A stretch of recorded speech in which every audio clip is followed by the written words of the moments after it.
the K&K Sports Show. Are you looking for sports knowledge? I always liked on-base percentage. I was a big on-base percentage guy. Because there were some kids you would look out and go, damn, that kid is always on base. Passion? Weapons, weapons, weapons. How excited. I'm fired up today. Accountability? Hello, my fellow ladies and gents. It's ye old fraud slayer back with yet another fraud slay. Loyalty? One all-around basketball player, rebounding, assists, everything. I'm taking LeBron James. Strategy? We go legit sleeper guys, but I think Kyler Murray's going to have a ridiculous year this year. Mixed with laughter? While keeping it real? Well, I did because I'm one of the only one that's realistic. He stinks. The K&K Sports Show starts now.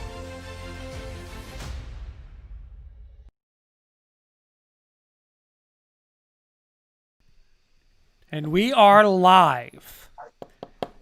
What's up, boys?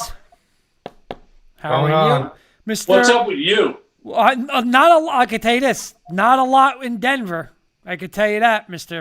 Sickinger. We're getting right into that from the beginning, huh? Congratulations on your victory. It was a disgraceful performance from Drew Lock. And we'll get into that later because Kenny's got a couple questions to ask us, and I know it's not going to go Johnny favorable. Beelan, who's going to join us, has the question. I just have it written down. So Johnny's going to join us in a little. He's going to be a little late tonight, but Johnny's going to join us. Okay. We'll have John ask that question. But congratulations to Mr. Sickinger on the beatdown. Congratulations to all you guys on getting a free dinner at Sharky's. Whoa. I get a virtual dinner, though, right? You get a virtual dinner. You can join us, but you will not have the wings. So I owe a man of my word, and I will treat you guys to Sharky's. But now, Mr. Valente. Yes, sir. This wasn't a 7-point victory. I told you it was going to be an ass kicking. It was. You know what? I told you. They said, and we'll get into the game later, Jim, but they said they have to go. They don't know if they could find another game in history where a team went 0 for 8 on third downs. They ran 20-something less plays. Got the total yards was like 424 to 270, and they still won by that many points. That is crazy. The third down thing blew my mind. Like, really. Crazy. But it was good. Hopefully we'll dissect this a little bit later. We will. By the way, we got a comment in from Josh Walkowitz saying Sharky's best wings in the state. So, 100%. You know what? I mean, this guy hooked us up with them, and they are outstanding. And they travel too. Yeah, they good. Do travel. They're good. No, I never had the wings, but I'll throw a plug out to them too. They make these great chicken sliders that are phenomenal. Fried chicken sliders. Kurt, you had them one time, Kurt. Yeah, I did. Yep, I did. Chicken sliders hold everything. That's it, plain. Petro, what's going on, Petro? Nothing much, man. People won't talk about it, but we beat the crap out of the Dallas Cowboys. Yes, you did. And you know what? As much as I want to lose right now, because winning I feel like is pointless at this point. It's always a good weekend when the Cowboys lose. It's Absolutely. Always a good weekend. Hey, they just didn't lose. Petro, why can't you win the division? I don't want to win the division. No, but why but you might. I mean, we could. No, we could. You could. Well, we absolutely could. I mean, we already beat the Eagles once. The Giant game, I think if we don't go for 2, I think we beat the Giants. Mm-hmm. I think we tie it up and beat them in overtime. So, yeah, I mean, we'll see. We got the Giants again next week. So, we'll see. We got a bye week this week and Giants next week. So, we'll see. Okay. Mr. Kirkpatrick, how are you? Just joined us just in time for the intros. A couple comments. Jenny Hoops is saying greetings from Twitter, and Coach Breslin saying absolutely first place Redskins. There you go, Coach. So There it is. Coach is ready to roll. Hey, Kurt. Yes, sir. I didn't write this in on the agenda, but we have to throw this out there. Rookie of the year so far. All right. You know what? I'll add that when we get to NFL talk. I like that. I'll put that. You have the 4 guys right now. You got Clyde Edwards-Helaire, Burrow, Justin Jefferson, and the quarterback for the Chargers. I like it. right? We'll Those look at four that. guys. So we'll kick that around because Okay, I like that. They're having a pretty good rookie year right now. I like it. The kid in San Diego the kid in San Diego is just off the charts right now. So is the kid, Justin Jefferson's actually higher than Edwards Hilaire. Wow. You know what? And when it was funny, I saw that kid at Oregon quarterback last year, like on a game. I was like, wow, this kid's got a little something. I remember somebody saying, he doesn't play anybody. I'm like, yeah, but look at his body. Look at the way he throws the ball. Nah, he's legit. Beelan, how are you tonight, Mr. Beelan? Stomach doing better. Sorry, being a little late. I was out of weight. No. Yeah, sorry, man. Better late than never. Stomach better? Huh? How's the stomach? Oh, better. Way All better. right, good. How was the next day? The home field advantage workout for you, John? Yeah. Oh, he's lucky he's working from home, Jim. Lucky he's working from home. And Mr. Kenny, how are you? I'm doing great. 5 minutes before we went on, I found out my one non-sports reference of the night, Saved by the Bell, is coming back. I saw the preview last night. Look, we got the Saved by the Bell cast right here. We got Coach Sickinger could be Mr. Belding or the principal. Okay. Johnny Beelan could be Slater. Petro, Zach, Kurt is Screech, and I'll be the guy at the Max who does the what's his name? Yeah. I got Kelly Kapowski. That's all I heard. There you go. And I get to say we got Saved by the Bell right here. No, very excited about it. No sports tonight, so let's have some fun talking sports. And by the way, real quick, Coach Breslin's chiming in on Jim's great question. We're going to get to when we get to football later, but he's saying two-man race for Rookie of the Year, Herbert and Burrow, two-man race. So As of now, To a lot of football left. To be honest with you, I think Herbert is running with it. I don't even think Burrow's even close anymore. We'll see. He's got Burrow's got a chance. Let's get into that later. Yeah, we'll get into that because he's got to win some games, though, too. All right, so here's what we got going on. We got rapid fire. We're going to go one-word answers tonight because we got 8 minutes and I got 8 questions. I love how it says that, one-word answers. One-word answers. We're going to be the one guy on this whole panel who doesn't follow any rules whatsoever is telling us that it's a one-word show. That's it. All right, we're going to go Jim, Petro, Kenny, and Beelan, okay? That's how we're going to answer them. And we're going to answer Dak, and there's no way you can answer in one word. No way. Here we go. Very simple. Do the Dodgers repeat next year, Jim? Yes. Petro? No. Kenny? No.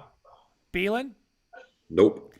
Bob Caputo saying, evening, gents. Jim, have to get you the autumn batch of orange cello. Oh, yeah. He makes that homemade the limoncello and orange cello. Ooh. There you go. All right, next question. Wide receiver, one of the best in the country, Waddle from Alabama, injured last week. Does that injury hurt Bama's national championship chances? Jim? No. Petro? I'm going to say yes. Their defense isn't that great this year. One word? Remember you said one word? Jim. Look at Jim. He said no. Kenny? Look at Jim. Jim's all over it tonight. Kenny? I'm with Petro, yes. Beelan? No. Okay. Clayton Kershaw ended all his choke jobs in the playoffs chatter. True or false? Jim? Yes. Petro? Absolute yes. Beelan? Kenny? Yes. Beelan? No. No. Wow, we're going to get back to that. Here's a fun one. Rutgers football is back. True or false, Jim? False. Petro? Yeah, not yet. False. Kenny? I want to. True. And we'll get I back so badly to want to add to that, but I can't. Beelan? True, I know. He's making it hard. We got to get back to some of these. We will. Beelan? Oh, it's true. All right, you know what? Kenny, let's real quick. Go ahead, Jim. That sounds like a scarlet. Couple seconds. Wait, you got a couple more. We'll get back to that. And then we'll go back to this JB, question. is he a Rutgers guy? So put an asterisk by that I'll one. put so an asterisk next to that one. Respond to that. Put an asterisk to that one. All right. Let's do that going forward. I like this. This is not what you think. This is what you want. I'm sorry, not what you believe is going to happen. This is, do you think it's going to happen? Or do you agree? Do you want to see the NBA start back up by Christmas Day this year? Jim. Is careless one word? Yeah, we'll make it a word. We'll make it a word. Careless. That's your answer. That's your Jim, answer. if you're down My south, answer. if you're down south, you can say careless. Yeah, it's one. Careless. Petro. Petro. Coach. I mean, yeah, I'd love Chris. Yes. Kenny. Yes. Beelan. Yep. Coach Breslin's saying true. I believe he's saying true on the Rutgers one. All right, next one. Will Christian McCaffrey play tomorrow night, Jim? Yes. Petro? Absolutely. Kenny? Hope not, but I'll say yes. Beelan? No. Okay. Who do you want, Lamar Jackson or Kyler Murray? Jim? Who are you taking? Neither. One or the other? No. You're asking the Chiefs guy. I would take Kyler Murray, just like the way. Sorry. Petro? What was the question? I'm sorry. I'm sorry. Lamar Jackson or Kyler Murray? Oh, Kyler. Right now, Kyler. Ooh. Kenny? You know, I'm not believing Kyler Murray. I forgot one word. Kyler Murray. Beelan? It's tough. Yeah, let's sweep it. Okay. All right, let's get back to the Rutgers one, Jim. We did very good. We got 7 in about 6 minutes. So let's get to Rutgers, Jim, because you wanted to say Stick something. to the one-word answer. What do you Dr. think? Valente. What do you think, Jim? Rutgers. I liked what I saw. Now, was Michigan State the average Michigan State team? No, but I've seen Rutgers go in there and pooch that game many times. I like Shiano. I like what he sells. I think he's great for Rutgers in the state of New Jersey. It's just fun. You know what? For those who remember, and I remember John saying he was at the game, if you remember when Rutgers beat Louisville and when Rutgers was good, it brings the whole area because people don't understand our sports market is so saturated here. Mm-hmm. If one thing doesn't work, you just go to the next thing. The fact that when Rutgers football was doing well, everybody bought into it because that was the only school in the, cast the net how far that, we could latch onto as a college team that was doing well, and you can understand and see why teams down south who only have college football to hang on to if they don't have a pro program, is it going to take time? Yeah. My only thing is this, and I'll leave this on this thought, and you guys can add or subtract to it. When they play Ohio State, I want it to be close for a while. If they get blown out in the second half, great point. You know what? Fine. But I don't want the old Rutgers of being down 40-0 at halftime and then coming back. If they can hang for a little while and show but you know what? This is buildings. It's baby steps. Let's not expect an awful lot, but I do like what I see. Anybody else on Rutgers? 30 seconds, Kurt, and then I'll let you, John, and Petro go. Okay. Our friend Carson goes to Michigan State. He said this is the worst team he's seen ever at Michigan State. They're young. They only got 3 players back starting, I think, on defense. But what I'm getting at is there's a lot of bad teams in the Big Ten this year. Maryland's bad. Michigan State's not looking good. I think Minnesota is overrated. I think they lost a lot of players last year, just like LSU. Illinois, they're just going up and down the line. So I could see Rutgers winning a few games. So, yes, I think they're going to be competitive in a lot of games this year.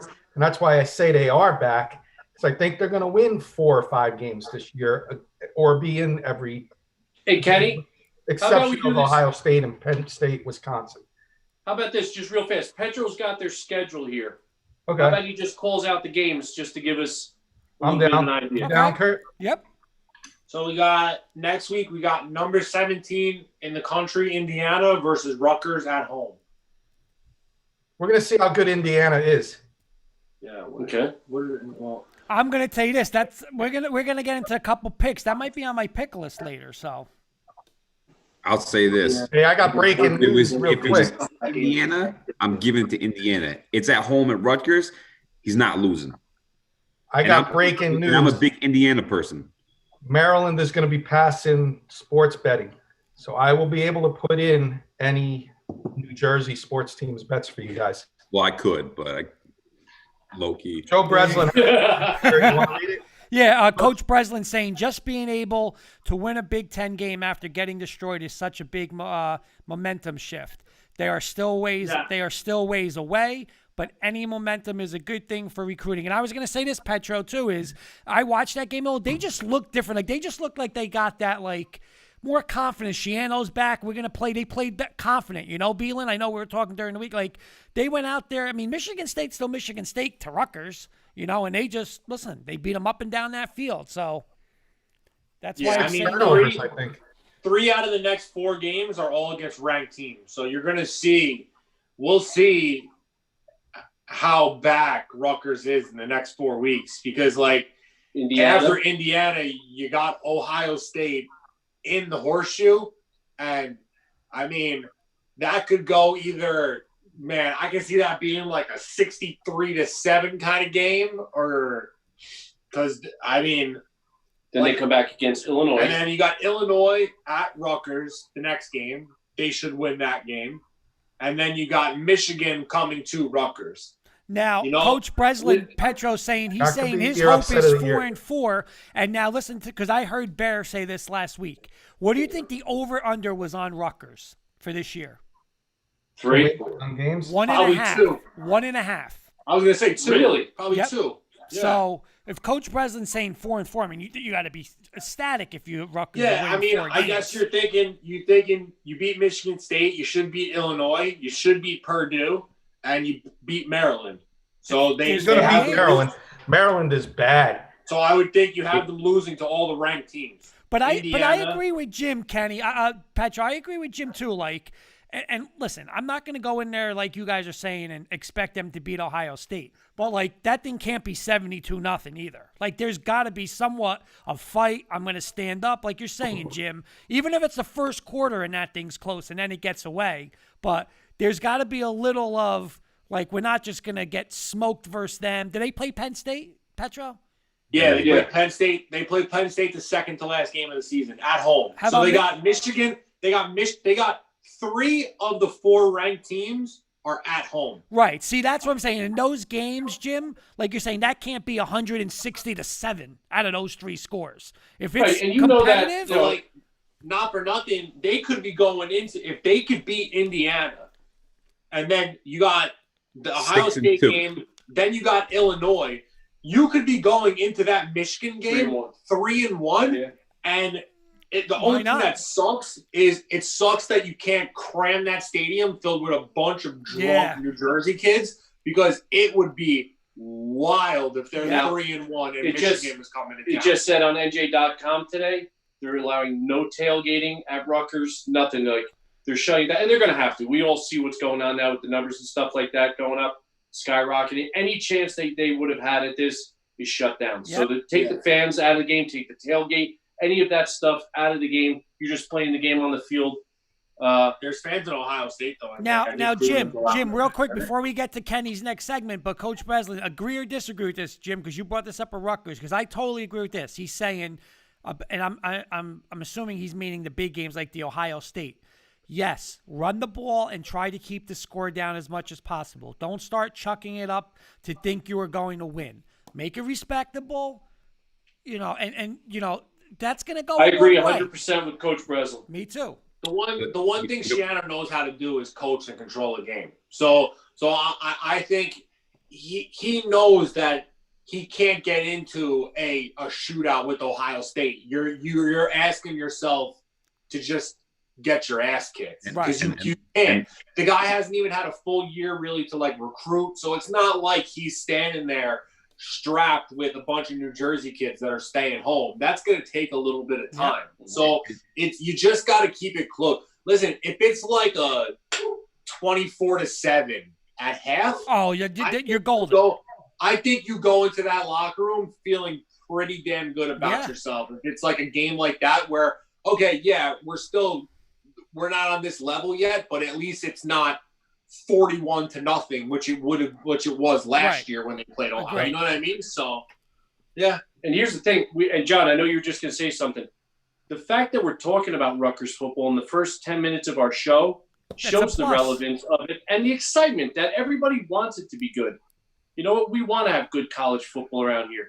You know what? And You want to have that respectability, and like Michael said, you want to go out there, and it's going to take time to build. But people want to see growth. And keep the Jersey kids home, man. Yep. And last thing on Rutgers, Coach Breslin saying best thing about this time is free agency. Getting the transfers are huge. And that's the biggest thing right now. His quarterback is from Nebraska, who's a dual threat quarterback who can run the ball. So they could be scary, man. They could be really scary. Yeah. Especially, listen, you get Schiano. The thing with Schiano when he was there is he was able to keep the Jersey talent in New Jersey. Yeah. He was able to get those studs from Bosco and the kids from Prep, and he was able to get them to stay home. And if he could do that, listen. But it does that. Winning does that. Winning does it. You're right. People could say what they want about New Jersey, but one thing that we do is we produce all athletes, not just football. We produce all athletes. If we could keep these kids home and stop them from going to Florida and Miami Penn and State, like USC and Alabama's, keep those kids from Don Bosco and St. Peter's home. You keep them home, and you got something here. And Schiano, he has shown that he can do it. It's just going to take a little time. The phases of what's going on here, and if you guys know this, if you've been to other college campuses and you walk around Rutgers, you go to Penn State, Miami, name all those big schools.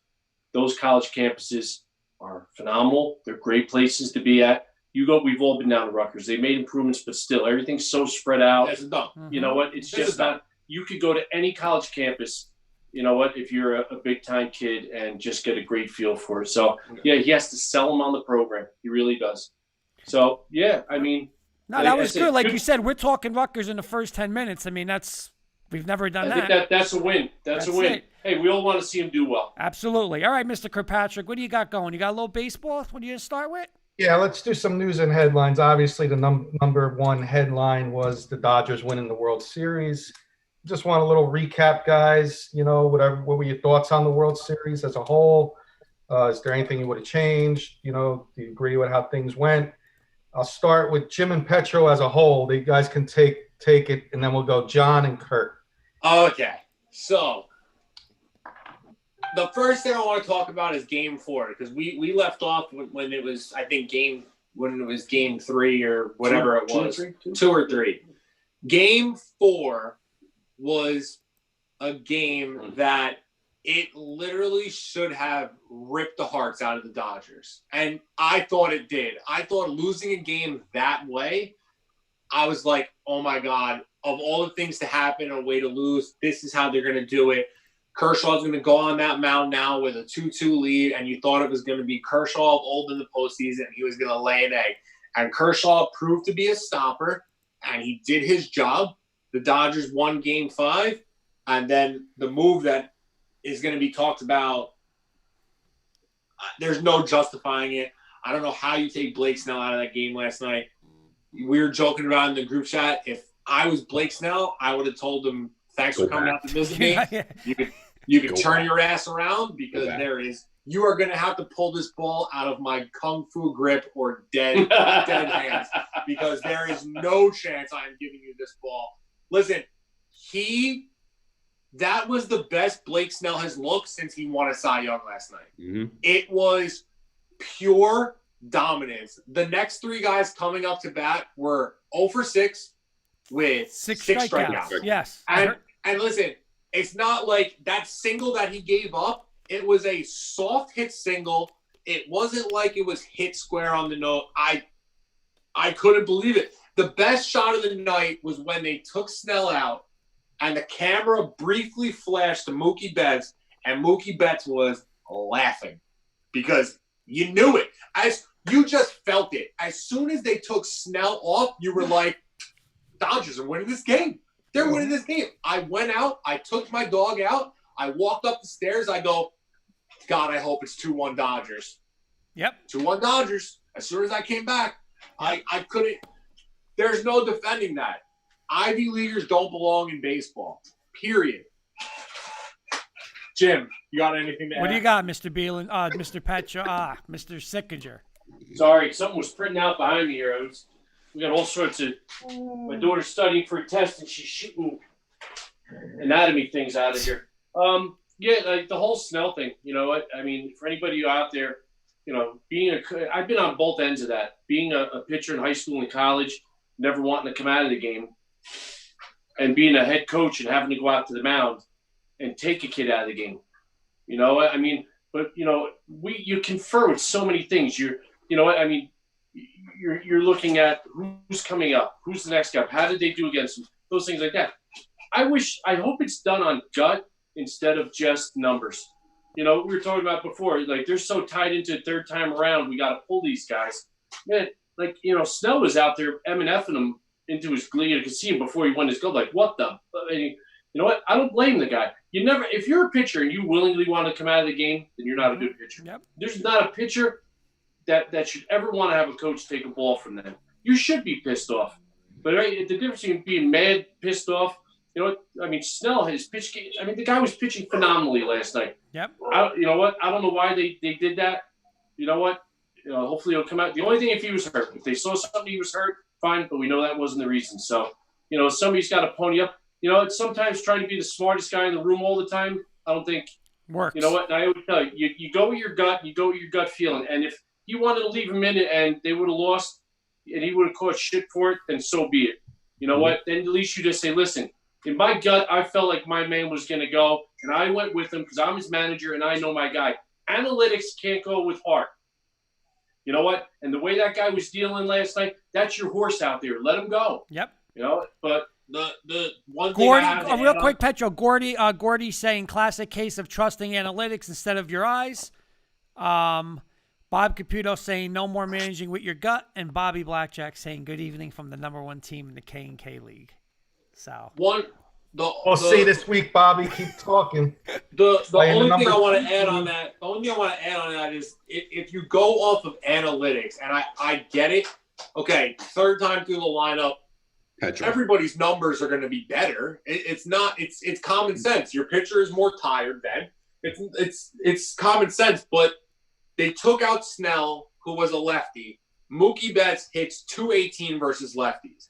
You went to a righty who has given up runs in literally every single appearance that he has appeared in during the postseason. So, like, if you're going off of analytics, why go to that guy?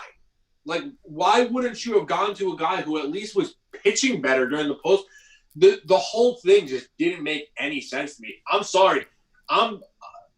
I would have rather have gotten fired after the game if I was Kevin Cash and saying, I'm sticking with Blake Snell. Agree. Because, listen to me. Agree. We don't do this for a living, okay? But Blake Snell passed the eye test for everybody last night. He was the best He was the best player on the field last night. Petro, 75% of his pitches were strikes yesterday. And they weren't even close. It's not like it was like close swing and misses. They were up there hacking. I would have taken everybody's glove that came around me, and I would have taken them all. I would have walked back. I would have took the baseball with me. I would have took everything with me, so no one could play the damn field. Yeah, game's over. Beelan says game's over. You know what, John, Kurt, you know what the problem is? You know what the problem is? The people running the analytics departments are these guys in suits and ties, these guys that were in high school that were never picked to last. And they're making decisions now. They think they know everything, but they don't. Blake Snell, like you all said, should have stayed in that game. What they should do, if analytics works that way, you know what they should do? If they know that Freddie Freeman, for example, is always up and they put a shift onto the right, you know what Freddie Freeman's should do and learn in the offseason? Fine. Or hit to the left, to the other side. Yeah. You're right, Beelan. You know what? It just shows a couple things. One, it just shows like just how asinine and like that last night. Because think about it, the Devil Rays may never get enough. Not that I don't think I think they may, but I'm saying you never know. Like they might never get another championship opportunity like they had. And not that they were going to win that game yesterday, but how asinine is that? And that should just be it. No more analytics. I mean, just look what happened. Like it's ridiculous, you know. Like A-Rod said it said one of the best quotes of the night last night, and he said, managers today are looking for reasons to take a pitcher out more than a reason to let the pitcher stay in the game. But answer this, though, guys. That is so ridiculous because let's just put it into perspective here. What if that was Garrett Cole? I was just going to say that. He's not coming out. He's not. Garrett Cole, literally, I could just see it right now. Because listen, Messina did it with Joe Torre during the playoffs. He said, you could turn your ass around. I'm not coming out.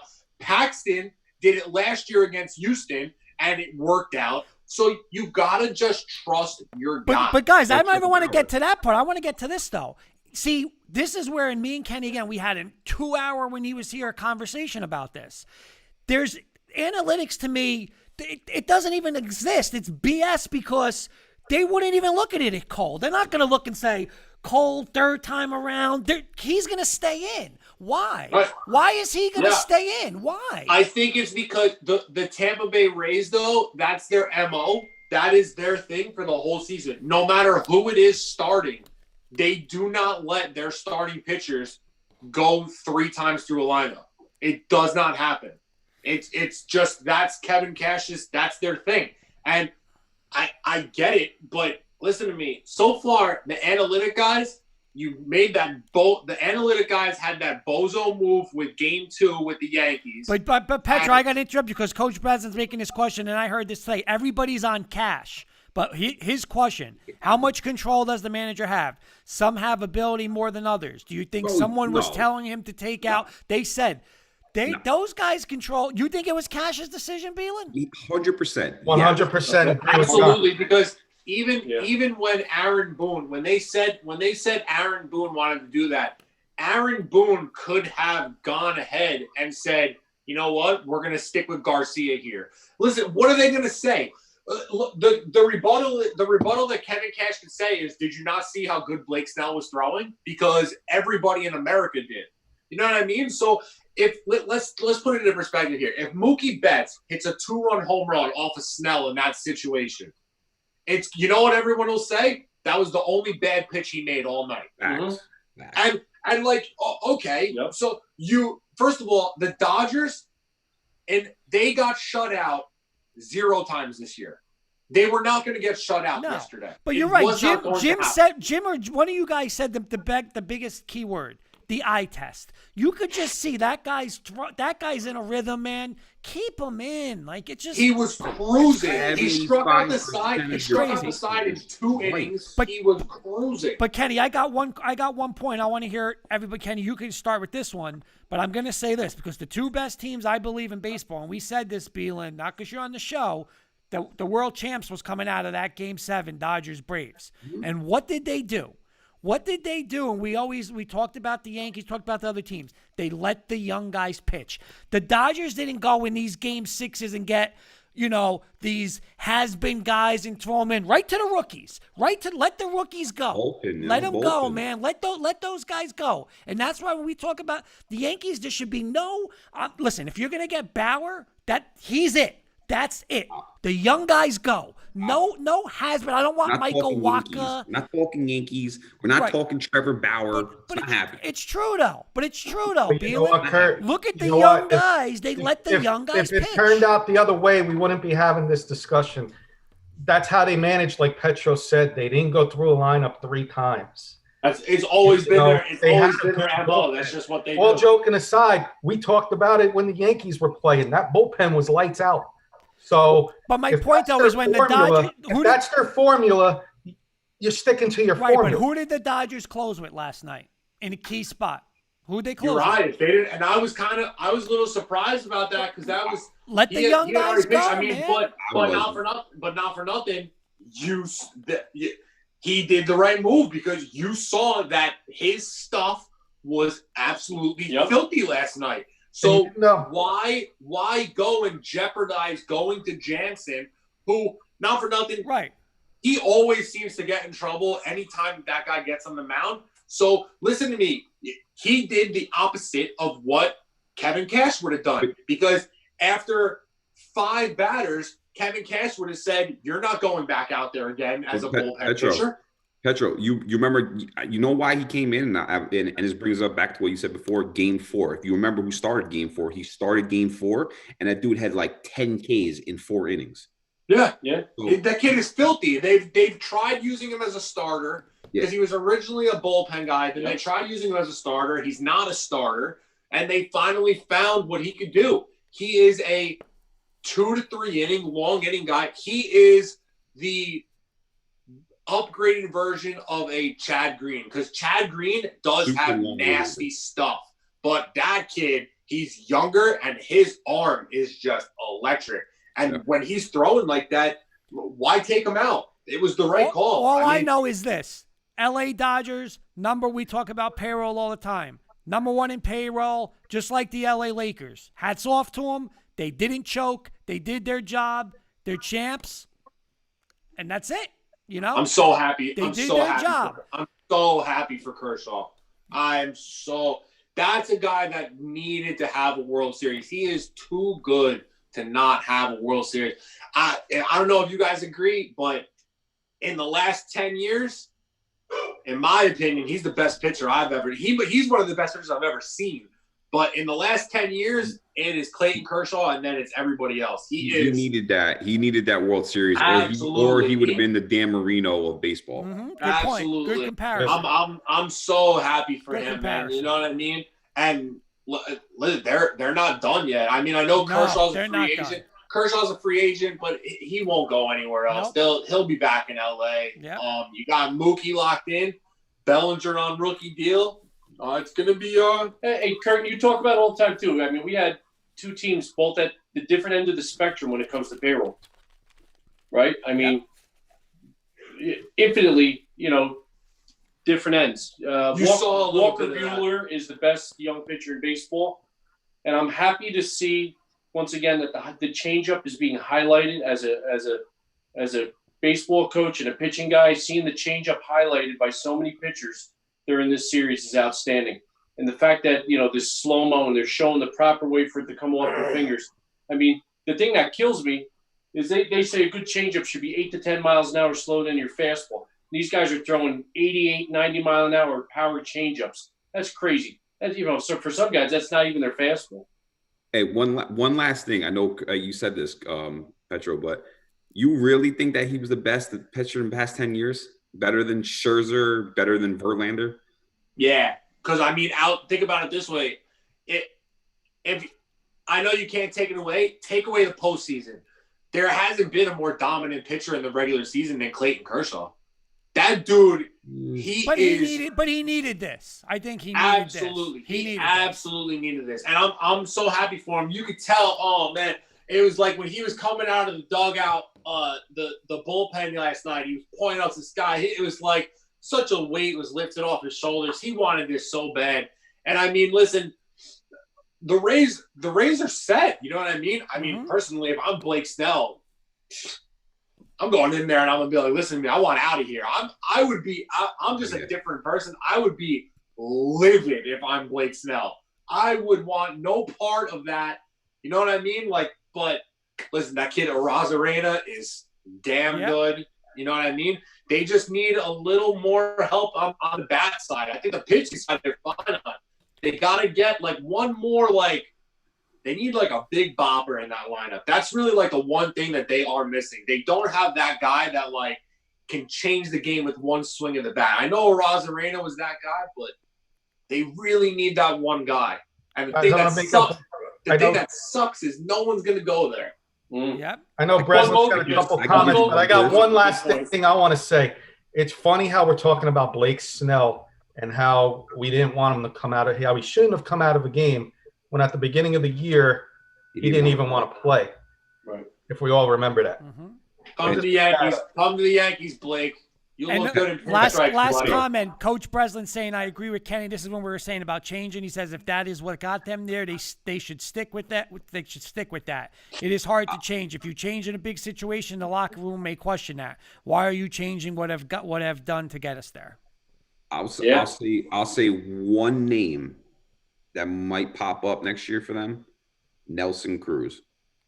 Okay. That guy doesn't even own a glove. Who should be just your has his AL bat in a MVP, by the suitcase way. and he just travels with it and just mashes everywhere he goes. Uh-huh. Another thing too, Doug Gold just texted me a good point. He said that analytics, being over really made for a 162 game season. To be spread out over a long period of time, and that's true. Not so much in a short series or a small sample size. I mean, you look at that. This series was so short. Look at college football; they didn't even get the scrimmage. So when you look at the way things have changed in this pandemic era of sports, wildly things are changing. One other thing I just want to bring up to the group, like the National League said, they're going to go back to the pitcher hitting next year. I don't like that. One of the National League owners said, and this was kind of funny. He says, I'd rather pay a pitcher $20 or $30 million than have to pay an extra hitter out of my budget.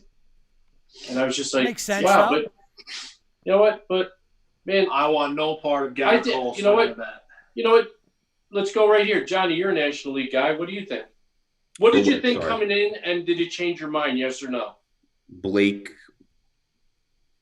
No, the DH. DH no the longer DH for the National League. What Oh, did you no, think I wanted to be in. Like, there should be no reason why the NL and NL, the AL and NL should be two separate rules. Right.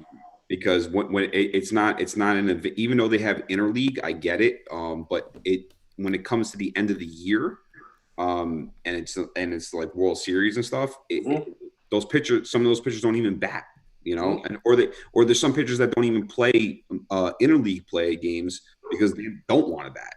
All right, here we go. We're gonna move on. Baseball's over. Baseball's done. Let's get to football. No, baseball's never. Baseball's over. Done. Let's the go. Broncos are done. The Broncos aren't Baseball's done. done. The Broncos are done. Go ahead, Mr. Kirkpatrick. What do we got tonight? Football. Where are we starting? Drew Lock's gonna throw. Odell Beckham got hurt. Jerry Jeudy, Noah Fant. Okay. Give me thoughts on the Browns, guys. I'll start with John. They're gonna be just like the Chiefs. Throwing air balls to Judy. Does it hurt the Browns? Are they going to make a trade? What are they going to do to Browns? Nah, I don't think they're going to make a trade.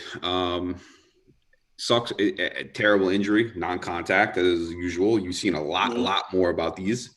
I see a lot of people talking about taking turf away and putting grass back, which honestly, I really don't see the difference, to be honest with you. There is no difference. The Redskins guy on the Redskins tears his ACL every single freaking year. We got grass. I don't think they do a trade. I think Higgins is probably going to pop up a little bit for him, but I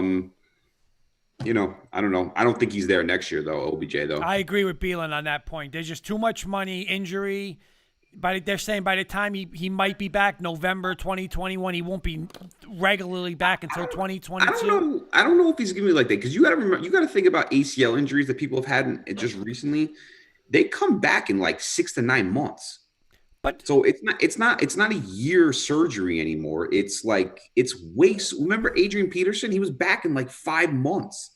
So, and OBJ's he's like one of those freakish guys, like he can heal super fast, and maybe he doesn't, hopefully he doesn't have any infections and stuff like that. But I just don't know where they could turn on. I mean, what could they really do receiver? Who's going to sell that? I got one that would fit perfect in Cleveland. Brandon Cooks type. That's your deep threat. Oh, you know what? They should. Not that spending team much should on sell. him. I'm not saying they're going to make a blockbuster trade. My thought is they're going to make a small trade because they are a wild card team right now. No, they are. I like that because I think he could help them, and I don't think they'll pay a lot for him. You don't have to give up more than the third or fourth round. Well, the other thing is, on the flip side of it, Brandon Cooks is getting paid. So, and I don't think the Browns have that much salary cap. So you got to remember, even though they went through 7 games, he's still prorating his contract to come over, and I believe, don't hold me to this, I think he's getting at least like $15 million a year. Yeah, maybe. He did have a big he signed a big contract. Yeah. So they were a couple weeks too late. Bill O'Brien would have traded him for a washing machine. So. Hey, you know what? They should go to a team that's out of it, like Denver, and see if they want to make a trade. You know what? I'll give them Deshaun Hamilton, but you're not getting any of the young guns. No. All right, let's go to another team. Who the hell was Deshaun Hamilton? I don't even know who the hell that is. Let's go to another team real quick. The Cowboys lost Dalton again. He got hurt. What are the Cowboys going to do? Are they going to sell or are they going to buy? Dalton didn't get hurt. He got killed. America's team. Is Jerry going to be forced to buy? Jerry had a meltdown yesterday during his everyday his weekly radio show. He had a complete Texas meltdown yesterday. He apologized though. He apologized. Yeah, I would too after it went viral. Kenny, but I'm going to give a little spoiler. I know you're going to ask a scenario question, but couple tweets this week said from an inside source, Jerry Jones absolutely loves Justin Fields. So if they keep losing, not for nothing. It's easy to say. You get that cheap quarterback. Not for nothing. Everybody loves that kid. Everybody should love that kid. But I'm saying they're saying if they're down, listen. You get that second, third pick, and you got that shot at that franchise quarterback at a low salary. You take the best offensive lineman on the board, and you sign that. So what's their situation now? What are they going with as a starter, and what are they doing as a backup right now? Berducci is their new starter. Honestly, what I think they should do is, like I've been saying, is try to trade for Winston. I mean, he's got a super low salary cap for the year. It's probably not going to cost you a lot. Or what you could do is maybe go to the Chargers, maybe get Tyrod Taylor. He could be a little option for them. See, he would be perfect there. It fits Dak's little area. I don't know. You can't run with the you got to figure if you're taking somebody's number 2, what is that team's number 3 going to be? That's going to slide up to 2, right? But think about the Saints. The Saints only took him because they know something's going to happen during the season. Right. They had Hill last year as their backup. They're okay getting rid of Winston and putting Hill back into the place of there. Coach Breslin's saying Fitz magic, and he's saying LOL. And Snyder loved Haskins. He won't go. He won't go there because he is still, regardless of what happened in that situation, he loves being there and loves teaching young dudes. He's going to sit there and with Tua, because if Tua fails, he knows he's coming back. Tua's not going to play the rest of the year if he fails. I think so. I think they can't pull Tua. You can't do that. Why not? Because you can't do that. You can't do that. Oh, they're not far away from. They can compete. Their defense is a top 10 defense in the league this year. Right, but here's the thing, Beelan. Here's the thing. I'm thinking the Dolphins are the old school Dolphins where they're terrible. Right, but then why make the move? Tua is not better right now. Tua is not better than Ryan Fitzpatrick. He's not. You don't know it. Well, we don't know that though. Right, but why would you chance that? You know, like they're not. What is he showing in practice? But I agree.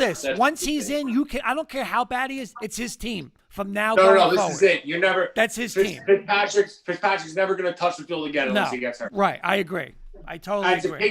To piggyback off of what Coach Breslin said, Haskins and Fields is apples to oranges. Haskins was a 1-year starting quarterback at Ohio State.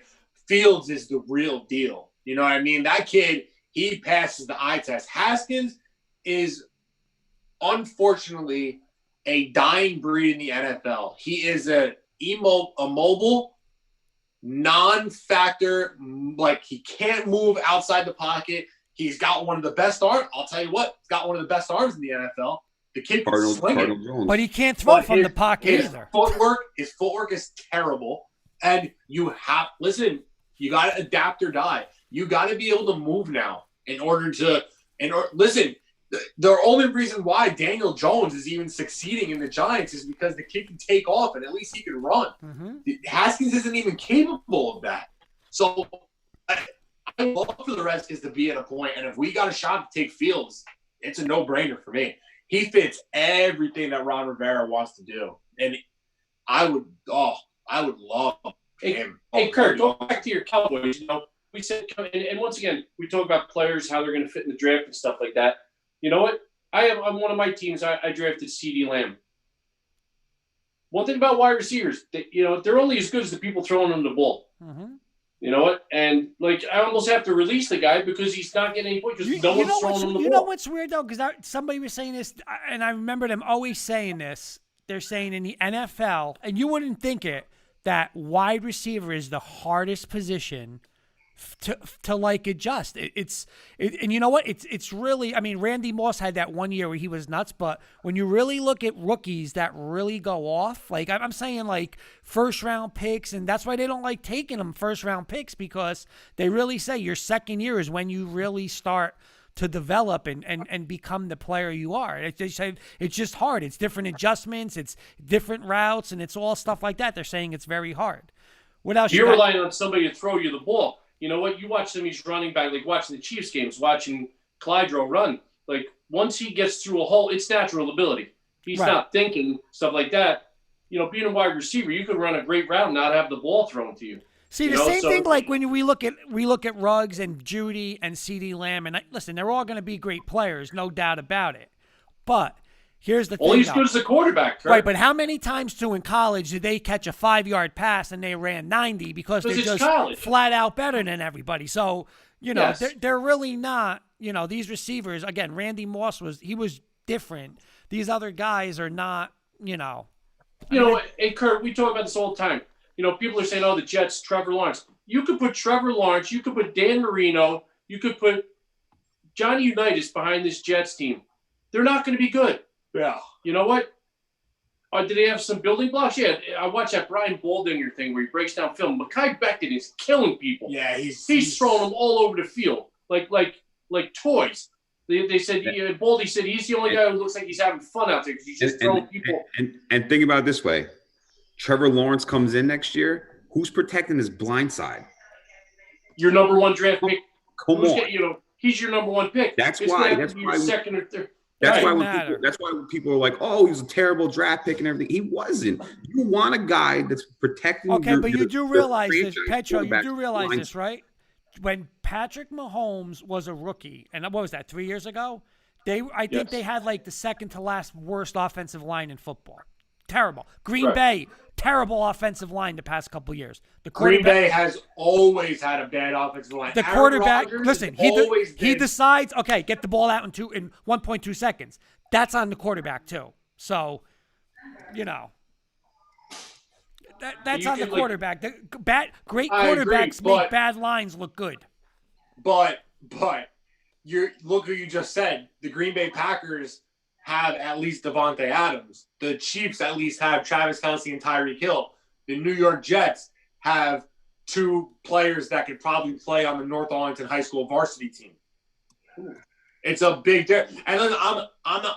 Jamison Crowder is a fine player. He's not. I'm not saying that he's a bad player, but it's just, listen, Jamison Crowder, I don't even know if he'd be a number one on 75% of the teams in the NFL. It's kind of tough. You know what I mean? It's close. It's not, and that's it. That is legit the only weapon that you trust in the Jets. You ain't trusting Brashard Perriman. Right. No, listen, Frank Gore, he's had a good career, but you still got to get Lawrence. It's a different game. Let's do this because we're behind. Let's get to Ohio State. All right. Kenny has a question for this one. His question is, should Ohio State be ranked over, they played one game, should they be ranked over Notre Dame, Oklahoma State, Cincinnati? Kenny, what's your thoughts on that? Absolutely. They absolutely should. They're Ohio State. Wait, Kenny, you started off. What do you got, Kenny? No, I mean, I just put it in there because they're only 1-0. You got Notre Dame that's 5-0, and I don't care. Everybody, I think they should. I don't think they should be top 3 yet. They beat Nebraska. I want to see it against a good team. I want to see it against Penn State. You go and beat Penn State and Penn State. Then yeah, you deserve to be top. Okay, but what if they played Penn State opening week? Then you would put them up? I don't know. I got to give them more than 1 week. Yes. They would steamroll Notre Dame. It wouldn't even be close. Agree. I think you got to give them more than 1 week. Beelan, what do you got? I think this is what they should have done. I think at the beginning of the year when the college football season started and they weren't playing, all the teams that were not playing, they should at least drop them down a little bit. Not crazy, drop them down a couple of rankings and then move their way back up, because it's not fair for other teams that have to come back and be ranked 25th, and shoot all the way up. It doesn't make any sense. But you know what? like, But you know why I don't go believe from that? 3 to Because 5, it's and then really, honestly 5 to though, 7. the rankings now really don't matter. They really don't, because if Ohio State was number 20 and ran the table, they're going to go to the college football playoff. If Oklahoma State, if they want to complain, run the table in the Big 12. Don't lose one game. Run the table. Win everything. Win the Big 12, and you're going to get in. You're going to get in. You're going to get in. How are they going to get in? How are they going to get in, Kurt, if they're ranked number 6 right now?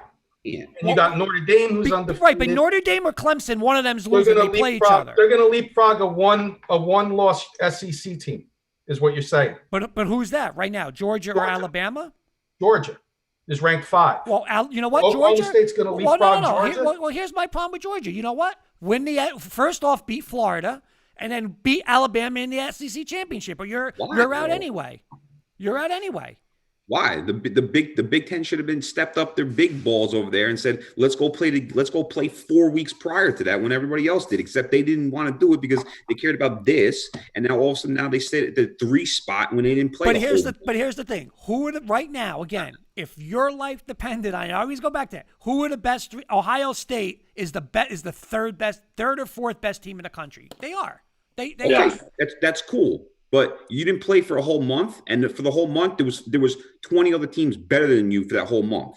So you should fall down. Like I said, you should be able to fall down a couple of spots. Not anything crazy. Not telling you go from 3 to 25, but every week that you're not there, you should fall at least 2 spots back and give it a little heads up over here. I mean, it's not fair for teams like BYU or BYU. Me, you, Petro, Jim, and Kenny are the best competition they're going to play. I agree. I'm good for at least 7 games. Come on. I'll give you Cincinnati, John. I'll give you Cincinnati. Right. I'll give you Cincinnati. BYU is going to be your 2012 Boise State team. Mark my word. They're strong, tough defense. But I blame them, John, because they're not playing anybody. Yeah. I think what Kurt is trying to say is, though, moving them down, it wouldn't matter because Ohio State runs the table. They're going to be in. It doesn't matter. It doesn't matter. Like, I get it. Like, what'll happen is they lose a game. That's when I think you'll see them drop big time because they have no business losing a game in that conference. Exactly. Hey, let's fast forward. Exactly. 2.5 months. What a absolute shit show this is going to be for the people to figure this out. You know, and they deserve it, Jim. What? And they deserve it because they didn't want to expand to 8 teams this year. They wanted to keep it which would be the smart thing to do. Like everything else that's happening with this pandemic shit show that we're going through, let's be smart about what we're doing because in 2.5 months they're going to be sitting there and some genius with a formula is going to try to figure out who's the best and if this, you're going to if and buts and all that. Expand it out more, make the playoffs a little bit bigger. Because you're going to have some teams that play 10 games, some teams... All right, but I'm going to play devil's advocate. I want to play devil's advocate because somebody mentioned BYU, right?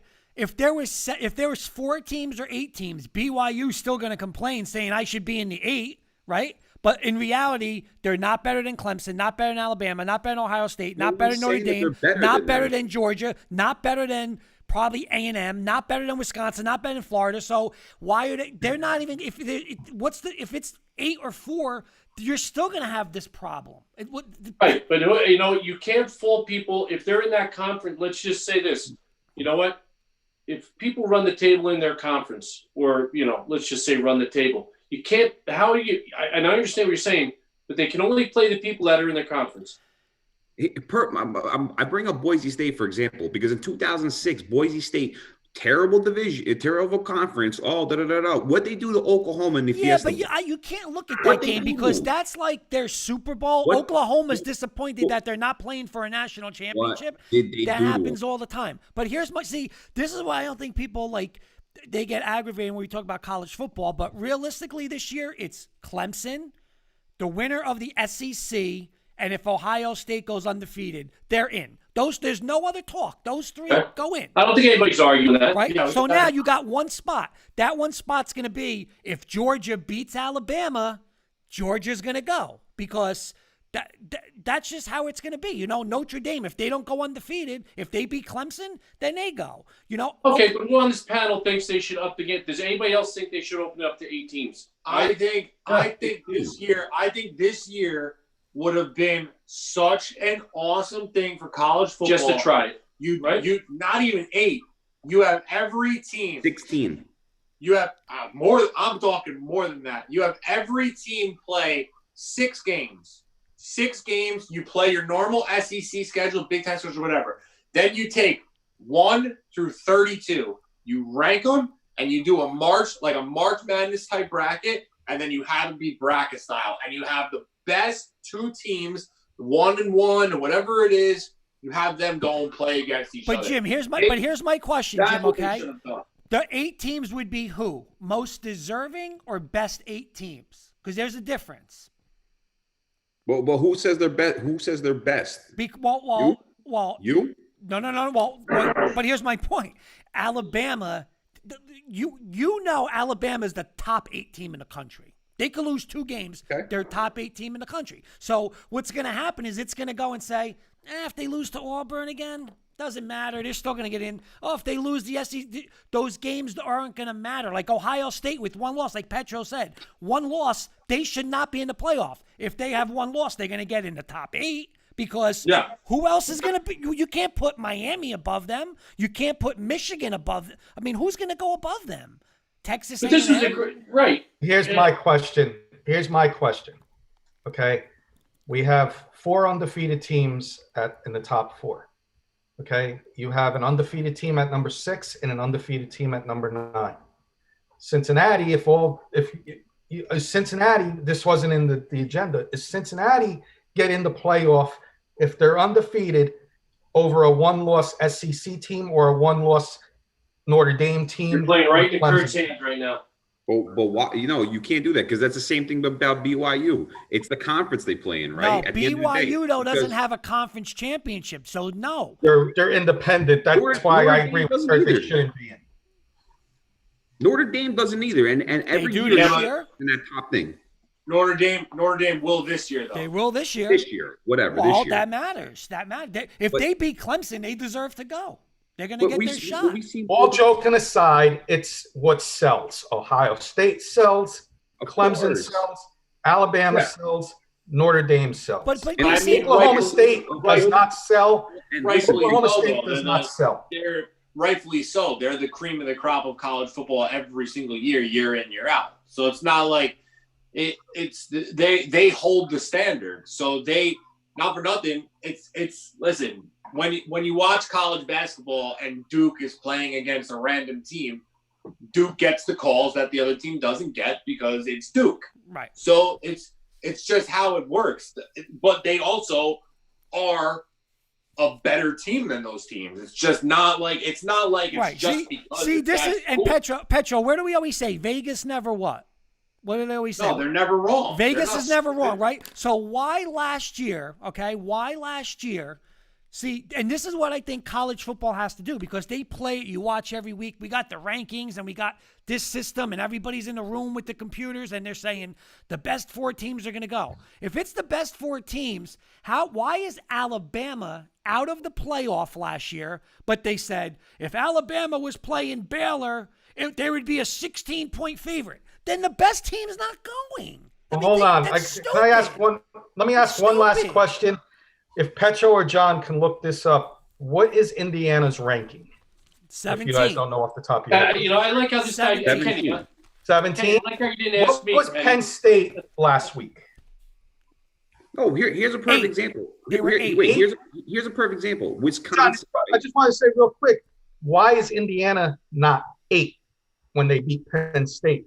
Because the algorithm, the brainiacs of these whole strength of schedule and this and that and everything, it's all bogus. Yep. It's all bogus. The RPI. At the end, Indiana jumped up with 1 win, jumped up 28 spots. 28. Wisconsin, 5. Okay, so Beelan, I'm going to ask you this right now. Somebody came to you and said, okay, Beelan, I'm going to give you a free $10,000 bet. Straight up money line bet. You could get Oklahoma State or Florida. Who are you taking? Right now, Oklahoma State. Well, I wouldn't. I mean, because Okay, I guess you're Florida's not. the You don't better, like to win money. Florida's the better team. Florida. Would you take right now- Wait, would you take Florida or Cincinnati? Cincinnati, because Florida's going to lose another game this year. I'm saying right Free now. money, right? Free money. I'm going for the bigger hit. If it's not free money, I'm thinking about it. But it's And potentially, different words. Florida could lose 2 more games. But Florida's a better team than Oklahoma State. But, So who says that? You're saying that because of the what? eye test. It's Because of what? Because of the conference Competition. that they're in. Yeah, conference and competition. Who cares? Well, That's a big this year, thing, though. but They this play year, against tougher teams. but this year, They beat Michigan that Okay, one year. okay, so hold on. Here's my last question on this. My last question. St. Joe's and Montvale's 2-2. Garfield's 3-1. Garfield's going to beat St. Joe's and Montvale? Or Don Bosco's 1-3? Don Bosco, you're going to say Garfield deserves to be higher than Don Bosco? Yes. You're out of your mind. They're Yes. losing to Peters, Joe's, and Bergen. It's Garfield not the can't kid's beat fault. Waldwick. It's not the kid's fault. Well, but they You- should have. you They're wanna be not in the that better division? team. You want to be in that division? Pull your pants up to your neck. Nah, they're not and the play better in the team. division. But they're not the better team. Get They're out not of the here, better bro. team. You're done. you know what? No way. Strength of schedule, and conference have some things to do with it, and understood. I mean, for all the years I was coaching in high school, how many Group 1 and Group 2 schools were in the top 20 in baseball? Yeah. None. Right. Look, It was all parochials, Indiana- Group 4s, Indiana- and maybe a Group 3. Coach, The little guys never have a chance. Coach, not to cut you off, but here's a perfect example. Indiana beat Penn State, right? They beat them by a 2-point conversion, whatever it is. Why is Penn State 28 rankings higher and Penn State is actually still ranked? Only They one should- behind they should Indiana right drop now. out. You got beat by an unranked team that was ranked 28 rankings before that, and you're still in the top 25. You should be thrown out of the top 25. Remember that back in the day when that would happen? When a team in the top whatever lost, they got bounced. You should be Right, but then you know what bounced. happens. But you know what happens, guys. Here's what happens with that. Then if that's gonna happen, my independent schedule is gonna be Sam Houston State. Yep. I'm not playing anybody good because why am I gonna take a chance of losing then if I'm gonna go Now, down? but with that taken out of the equation, Kurt, this year, that's taken out of the equation. Now, you talk about conferences, right? What were being a football guy and like obviously with me doing baseball, what did you had your conference schedule, but what did you use your independent games for?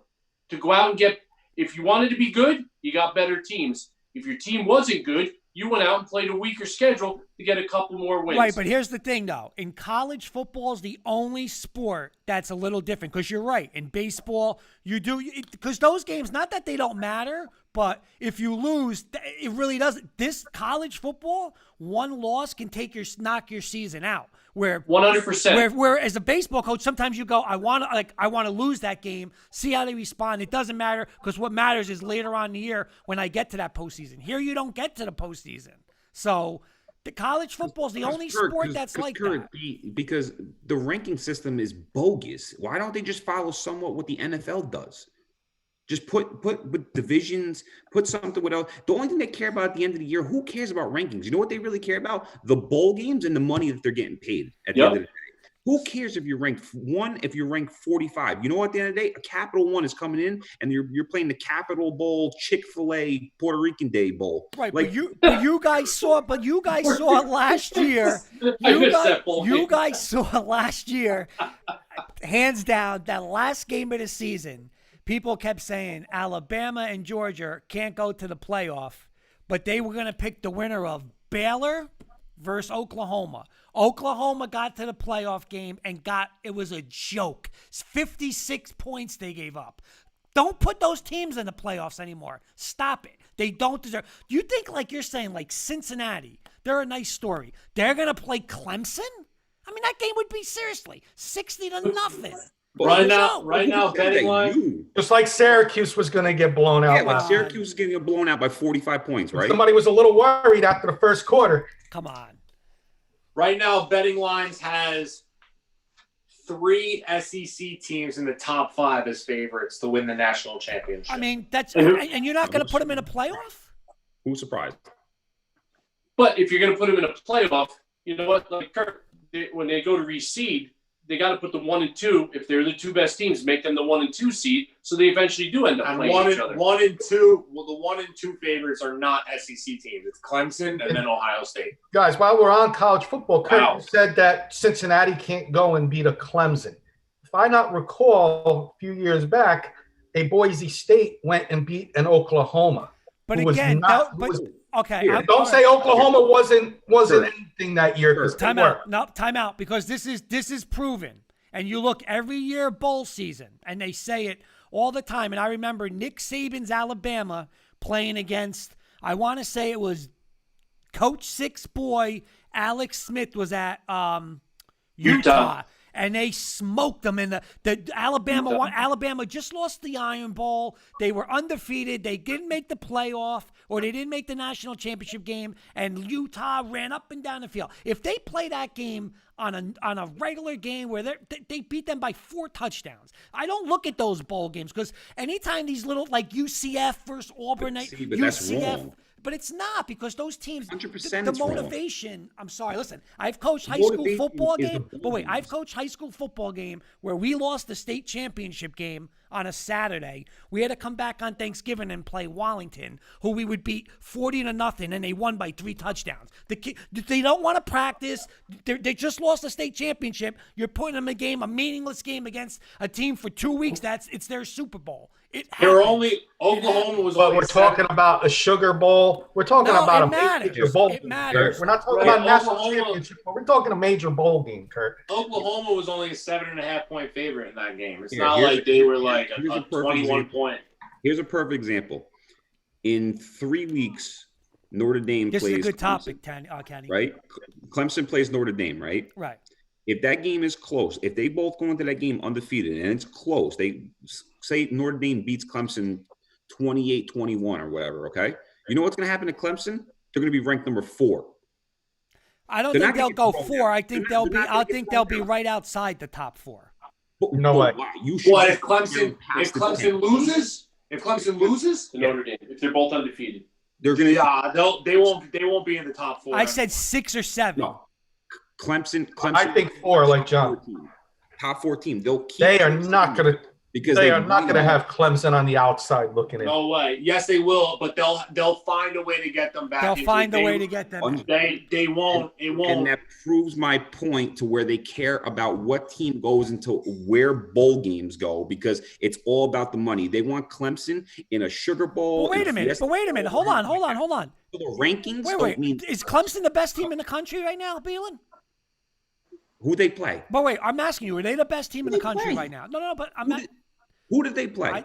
I do not. But answer me. Are they the best team in the country? Yes, they are absolutely the best team. So they're the best team in the country. No. So if another team, Notre Dame, goes and beats them, is it possible that they're the number 1 and 2 team in the country? It might, because I don't think anyone's going to beat Clemson. But if they do, hey, you got to give Notre Dame props. Hold on. Why is Clemson better than Alabama right now? I mean, that's just a ranking. They're gonna play each other. Because they have it. I'll make it simple. Because they have the best player in college football. Okay. And it's also the most important position in football. So Alabama probably has the best head coach in football. What is he? Okay. He's not out there throwing the ball, calling the plays. I don't care. He needs someone to run the place. Well, you should care, because without head big coaches like that, you ain't win no big ball games. Alabama, to be fair, Nick Saban gets the best recruits in all of college football. I would like to see, how about Nick Saban goes and does this on Boise State, and then we'll see if really it's the coach. Because we always talked about how it was Belichick. Tom Brady seems to be doing just fine in Tampa Bay. So I don't want to hear that it's coaches. It ain't coaches. The players play. I will say this about coaching, and Coach Breslin's on here, so you got to be nice to Coach Breslin. But I will say but I will say this though, Kenny, and I mentioned this last week, Jim. That Georgia game, Georgia put up 24 points on Saban in the first half. That interview, he said, we'll take care of number 4 coming out of the backfield as a receiver. You know what? He went on the board. He shut Georgia right the hell down. So coaches do matter, but I'm going to say that especially defensive coaches matter, but they get the best talent. He gets the best recruits every year. He literally doesn't even have to show up to kids' houses anymore. Alabama is always going to be top 3 in recruiting every single year, no matter what. Wait, but you know what I mean? So, like, it's not like... Coach Breslin's saying LOL, all about having good players. It is, though. You need the guys to run the system. It's not like... That's why... How many losing teams win Super Bowls? That's why everyone made such a big deal about the New York Giants when they did it as a 9-7 wildcard team. Because that shit never happens. It rarely happens. Hold on. But you know what that was, though? That was Steve Spagnuolo, too. Hey. All right? Right. That's Spagnuolo. Who had a phenomenal defense. He did. You know, and to better my argument about Alabama being the better team, they beat a ranked Georgia, okay? They beat a ranked Texas A&M. They're going to be beating LSU probably in 2 more weeks, okay? They're beating ranked teams. Clemson. LSU ain't a ranked team no more. Nobody ranked except Breslin just said it. Petro said the most important thing, system. Many teams don't have one.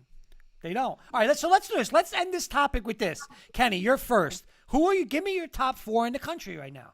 My top 4 in the country right now is Clemson, Bama, tied for first. Like you always do a tied. I got 2. They're flip-flop them either way, top 2. Okay. And your next Okay. 2. I'm sorry, I'm going undefeated teams right now. I'm going Notre Dame, Oklahoma State, Ohio State 5 looking in. No. Okay, so you're going Notre Dame. Or if one of those top teams lose, because then you got to move up Indiana to number 8 and everything else you got to move up. Okay, so your 4 is Clemson. So wait, you're saying Bama, Clemson, Bama, Notre Dame, and Oklahoma State. Okay, Petro. Clemson, Ohio State, Alabama, Notre Dame. Jim. Yeah, same thing. I'm going Clemson, Bama, Ohio State, Notre Dame right now until things change, which they will. I'll give Beelan the last word. I'm going Clemson, Alabama, Ohio State, Notre Dame. Beelan? I'll do the same thing, but Alabama's better. They beat ranked teams, and they're going to continue to beat ranked teams.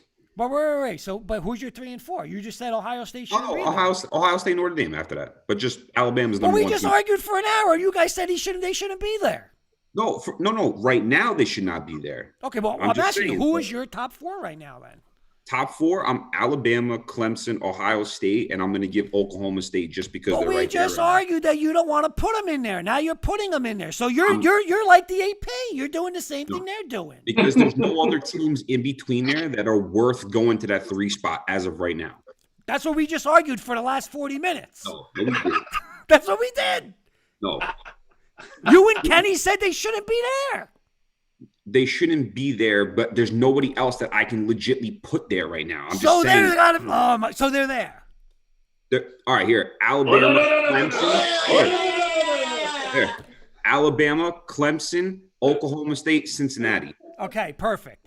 Breslin's saying Clemson, Bama, Ohio State, and Coastal Carolina because there's a Ramapo kid on the team.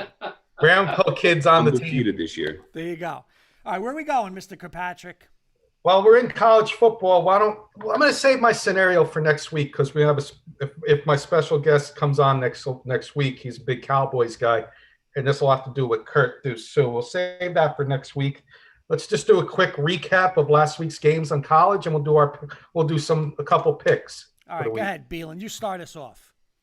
Well, the recap, Kurt. All the top teams won.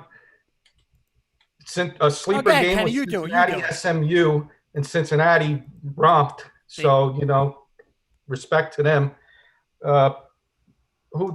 Penn State got upset. Maybe they're overrated. Maybe they're not. Maybe Indiana's a lot better than people think. They suck every year. Big Ten was back. Big Ten was back, which we had the argument for the past hour. So that was a quick college football recap. Yeah. John, what we're doing it a little different this week. We're going to do 3 picks with points and an outright upset this week. Okay. Who's up, Kenny? We'll go with John first, and then I'll go to Jim and Petro, you and me. Okay. Nobody's answered my question. Pro football or college football? College football picks. We need 3 picks and an outright upset, Beelan. And we're going to keep standings. I'm going to keep standings. I got our NFL standings from last week, which we'll get into in a few minutes. Kenny's writing it down. Can you write it down? Because my notes are just getting Because bigger. Kurt's got 50 million papers there. I got a notebook. Right. I'm going to keep it in my notebook. You ready? I'll go first. Who's going first? You want me to go first? Yeah. We'll go John, Petro, Coach, and Kurt, and then I'll go last. All right, you ready? Go ahead. Go ahead, John. Kansas State points over West Virginia. How many? 3.5. Plus or minus?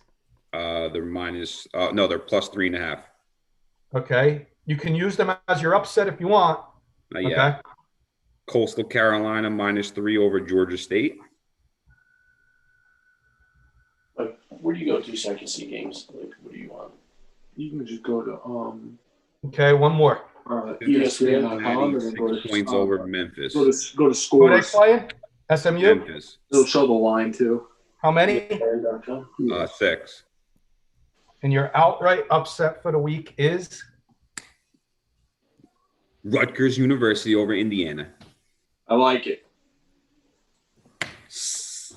11 Bonus points for your. We're gonna have a little contest. We'll figure out what the bet will be at the end of the, in the upcoming weeks. But we'll have standings, and your outright upset gets special points. We'll add special points to the outright upset. You ready, Petro, or you want one of us to go first? I'm ready to go. So I'm going to take Ohio State minus an 11.5. I'm going to take.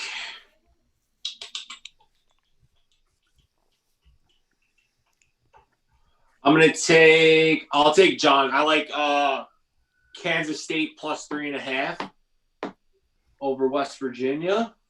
Okay.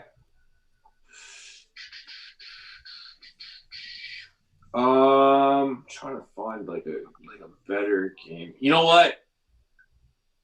I'm gonna take Alabama laying the -31 over Mississippi State. I think they kicked the crap out of them.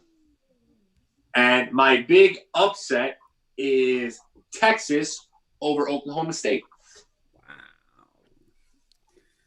Like, where do you find the space?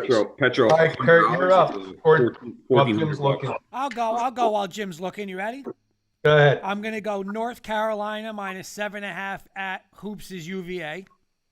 The lines right there. All right, cool. I'm also with Beelan. I'm going to take Cincinnati minus. It went to 6.5, but 6 or 6.5 against Memphis. I'm going to take Cincinnati. And I'm going to take Oklahoma, reluctantly here, but minus 14.5 at Texas Tech. And my upset of the week, I swear to God, I have it written down here, Beelan. Rutgers over Indiana. Let's go. I tell you right now, what Coach Six said before, if that play or Petro, if that place was full of people at Rutgers, they win that game by 2 touchdowns. If that place would, that'd be rocking. But I'm still gonna go with Rutgers over Indiana. Indiana got lucky last week. All right, mine. While waiting for Jim, I got Auburn -2 against LSU. I think LSU is just bad. Both teams are bad, but I'm going Auburn. Ugh. I'm against Petro on 2 games. I'm taking the points with Penn State at home, 11. I think Indiana's better than people think. And I'm taking the points of Mississippi State because that guy Leach can get that backdoor cover very easily there in Mississippi State. Yeah. I'll take the 31. I'll tell you this, Leach better not go throw, because that game might take 4 hours, and they ain't going to stop Alabama. A late backdoor cover. And I mean late with like 4 minutes left, going to hurt a lot of people that had Bama. But I'm with Petro on the outright upset. I think Texas beats Oklahoma State. You ready, Jim, or are we going to? I'm ready. First game. I'm taking Navy, giving 13 to SMU. Woo. 13. That's getting 13. They're getting 13. Getting 13. Sorry. Okay. Next game, Boise State, -14. Air Force. I had that written down. I had that as one of my games. Next game, Kansas State over West Virginia. Take your upset? 3.5. Taking the plus. Taking the plus. One more. And you're outright upset. No points, but an underdog. This is a bonus. This will be bonus points for everybody. Rutgers beating Indiana. Everybody's on that, baby. Everybody's on that this week. I think Rutgers. I think they beat Indiana. That might be a nice little money line parlay, guys. Rutgers, Texas. Can't bet my Rutgers. Well, Beelan could bet them. Well, the only I had to be off camera. The only glasses I could find in here are my wife's, so I didn't want to be on camera looking at the things using my wife's glasses. I got a little bit of dignity. You guys can't touch them. By next week, I'll keep track of all of our records. But by next week, we should come up with a little fun wager for all of us that the winner gets. We'll do a little food bet or something. We'll think of something fun. Sounds good. Why don't we segue right into NFL real quick, Kurt, and do the same thing? All right, I want to do a quick recap. And then we'll do we got a couple topics that might be fun to talk about for the end of the show. All right, so let's do a quick recap. I'm going to be real quick for you guys. I'm going to ask you guys. Last week, everybody start. We're going to go Beelan, Petro, Kenny, Jim. I'll start it off. I'm sorry, Beelan, you start off. I'll go last. Surprise of the week last week. Give me your surprise. For the NFL? NFL. Man, I really don't want to say this, but I'm going to say the Lions beating the Falcons. I'm going with you on that one. I'm with you on that. I'll go next. My surprise was how bad the Patriots looked 2 weeks in a row. That's my surprise, too. Okay. I Jim? couldn't believe it. I'm surprised that the Chiefs didn't score 70 points, Kurt. I'm really surprised. Knockout punch. That was ugly, man. Ugly. And you know, we're going to get into, when we get into We Kenny's could have topics. scored 70. I don't know about that, Jim. It wasn't our defense. Jim, I disagree, Jim. I disagree. 65. Thank you. All right, give me your disappointment of the week, Beelan. Your Broncos not covering. Okay. Drew Lock, my disappointment of the week. Hold on. Drew Lock had better stats than Pat Mahomes this week, though. No. Hold on. Let me clarify the stat. I am saying you are the one that says it's about. If you look at that, he did. But if you watch that game, he was Phil Rivers garbage points. That's what that was. His QBR was 30. Stats are garbage. Go ahead, Petro. What's your disappointment of the week? How human Russell Wilson looked on Sunday night. He did not look like himself. He really had a tough game the other night. Those were two really bad picks. Did you guys see DK Metcalf chase that dude down? Was that not one of the most unbelievable things you've ever seen? Yes, it was. That was insane. I'd probably say Russell Wilson because they shouldn't have lost that game. That's like a game that Seattle should have. I thought they were going to go in there, and I thought they were going to handle them, no problem. But when that guy caught him, that wasn't like Don Beebe catching up to Leon Lett. That was Bubba Baker cooking down there. And that guy went full And he gallop. had a 10-yard start, too. Did you hear me? He was mic'd up too, Buda Baker. Like, oh, no. They said his strides, they said DK Metcalf's strides, he was going 5 to 6 yards per stride. That's insane. And they're still saying Daniel Jones is the fastest guy in the NFL. That's insane. That is absolutely insane. That was great play. That was cool to see. Jim, what's your disappointment? Russell Wilson. Jim? What's that? Disappointment. I heard you said Drew Lock. He sucks. You're hanging your own franchise. I might be with you on that. Kenny, what do you got? You know what? Vic My Fangio? disappointment's simple. Why do I only get like a couple seconds? Oh, here? no. Well, go ahead, Jim. Go ahead. No, I'm done. I can't kick a guy when he's down. I can't. I could.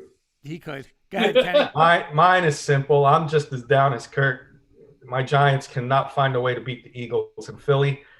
Ghosts of Reggie White and Jerome Brown tripping Daniel Jones at the 10-yard line. Evan Ingram's got to catch that ball. I know. It's just ghosts over there. We talk about the Yankee ghosts from the past. The Eagle ghosts, they always come back to get the Giants every time. So that's my disappointment. We had that game won in all aspects, and we blew it. I'm going to go. Listen, how could you not be disappointed with the the way the Broncos played. I mean, biggest game they've had. They talked about the Chiefs, and Drew Lock was an absolute horror show. And Drew Lock, we'll get to this later, he's got a 10-game, what's that called? 10-game show, or he's going bye-bye. But my disappointment, I agree with Petro. The Seattle Seahawks, we're back to this. We're going to score 37, lose 34. You ain't winning a Super Bowl with that defense. The defense. But they are fun to watch, though. They're fun to watch. Sunday night. Wait, Kurt. We need them to win the Super Bowl. That's 30-something thousand for Petro. We need the Seahawks to You got reinforcements. You got reinforcements coming though. You got Jamal Adams. Yeah. He's going to be back. They just signed Dunlap, and they're going to be okay. Listen, the thing about them that's different with these teams, like we were talking about how the Cowboys, they score all these points but can't back it up. Russell Wilson is a seasoned vet when it comes to playing in the playoffs. That dude is a bad man, and he. Yep. No, that's true. I give you that. I am fully confident, and you know what? To be fair, Chris Carson left that game, and that hurts them because he is a very, very underrated part of that offense. Carlos Hyde came in and filled the bench. They're warm. You don't get the whole plate. All right, next question. Here's the next question. Beelan, start us off. Give me your top 3 MVP candidates. See if this is anybody. Came out of What'd you say? In background, I can't hear. What was the question? Top 3 MVP candidates right now. Your top 3 MVP. This is easy. Russell Wilson, Pat Mahomes, Tom Brady. Petro? Russell Wilson, Pat Mahomes, Kyler Murray.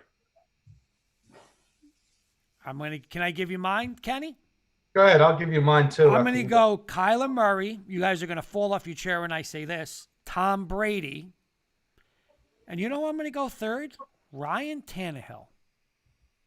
That's not a bad pick. I'm going to go Ryan Tannehill. Kenny, what do you got? I'm still going with Aaron Rodgers as number 1. Make an argument for him. I'm going Brady, number 2, and I'm going Russell Wilson, 3. I'm going Rodgers, and Brady's been doing it without Godwin a lot this year, and Rodgers been doing it without Devontae Adams. Yeah, so but I didn't like. To me, that's MVP. I didn't like Rodgers versus who did they play 2 weeks? The Tampa game. One bad game, like that. But he bounced back last week. He did.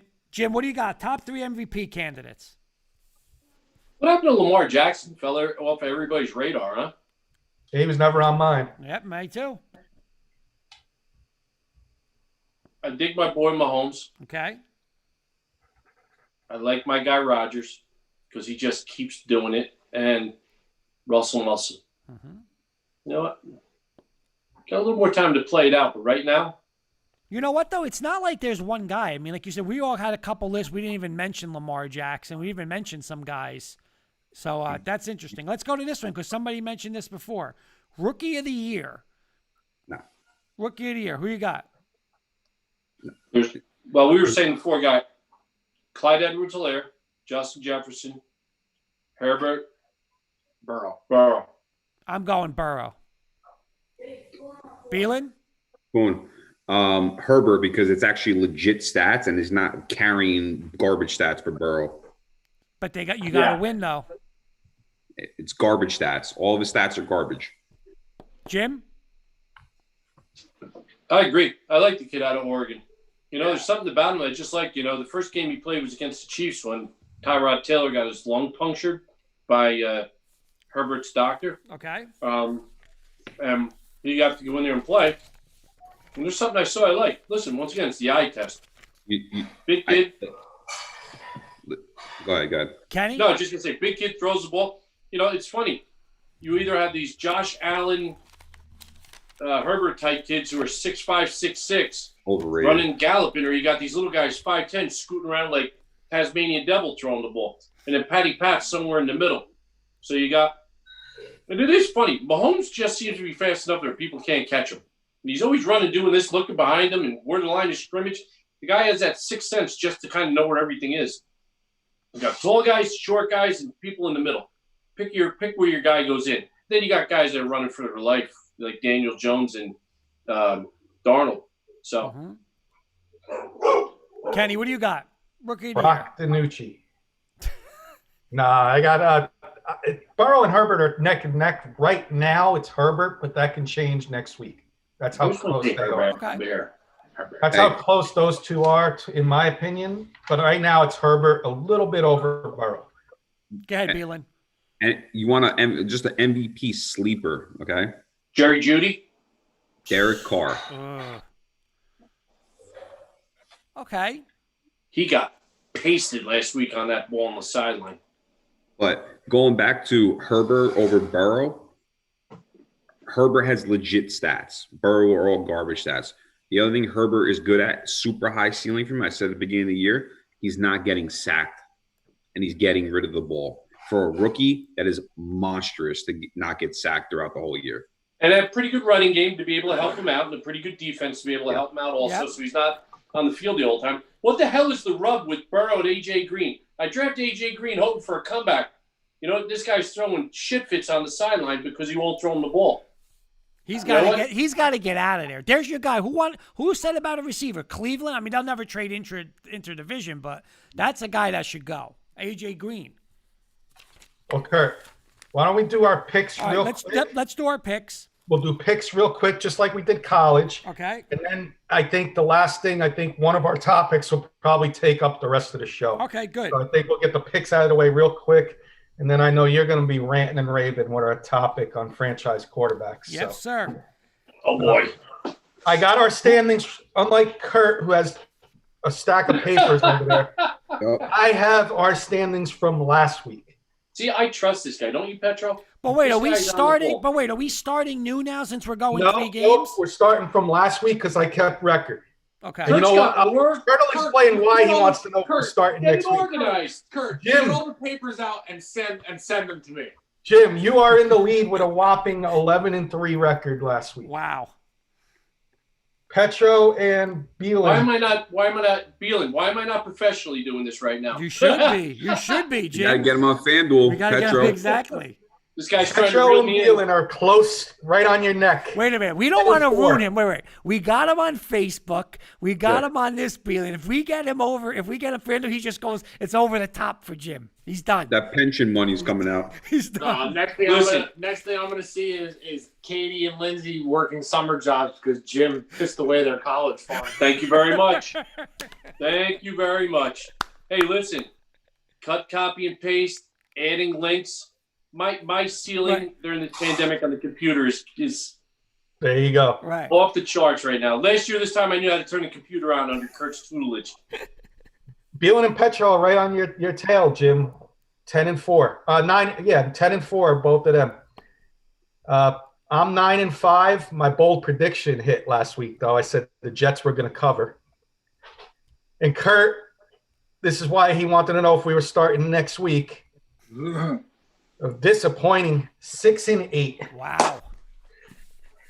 I'm running the table this week 3-3 now.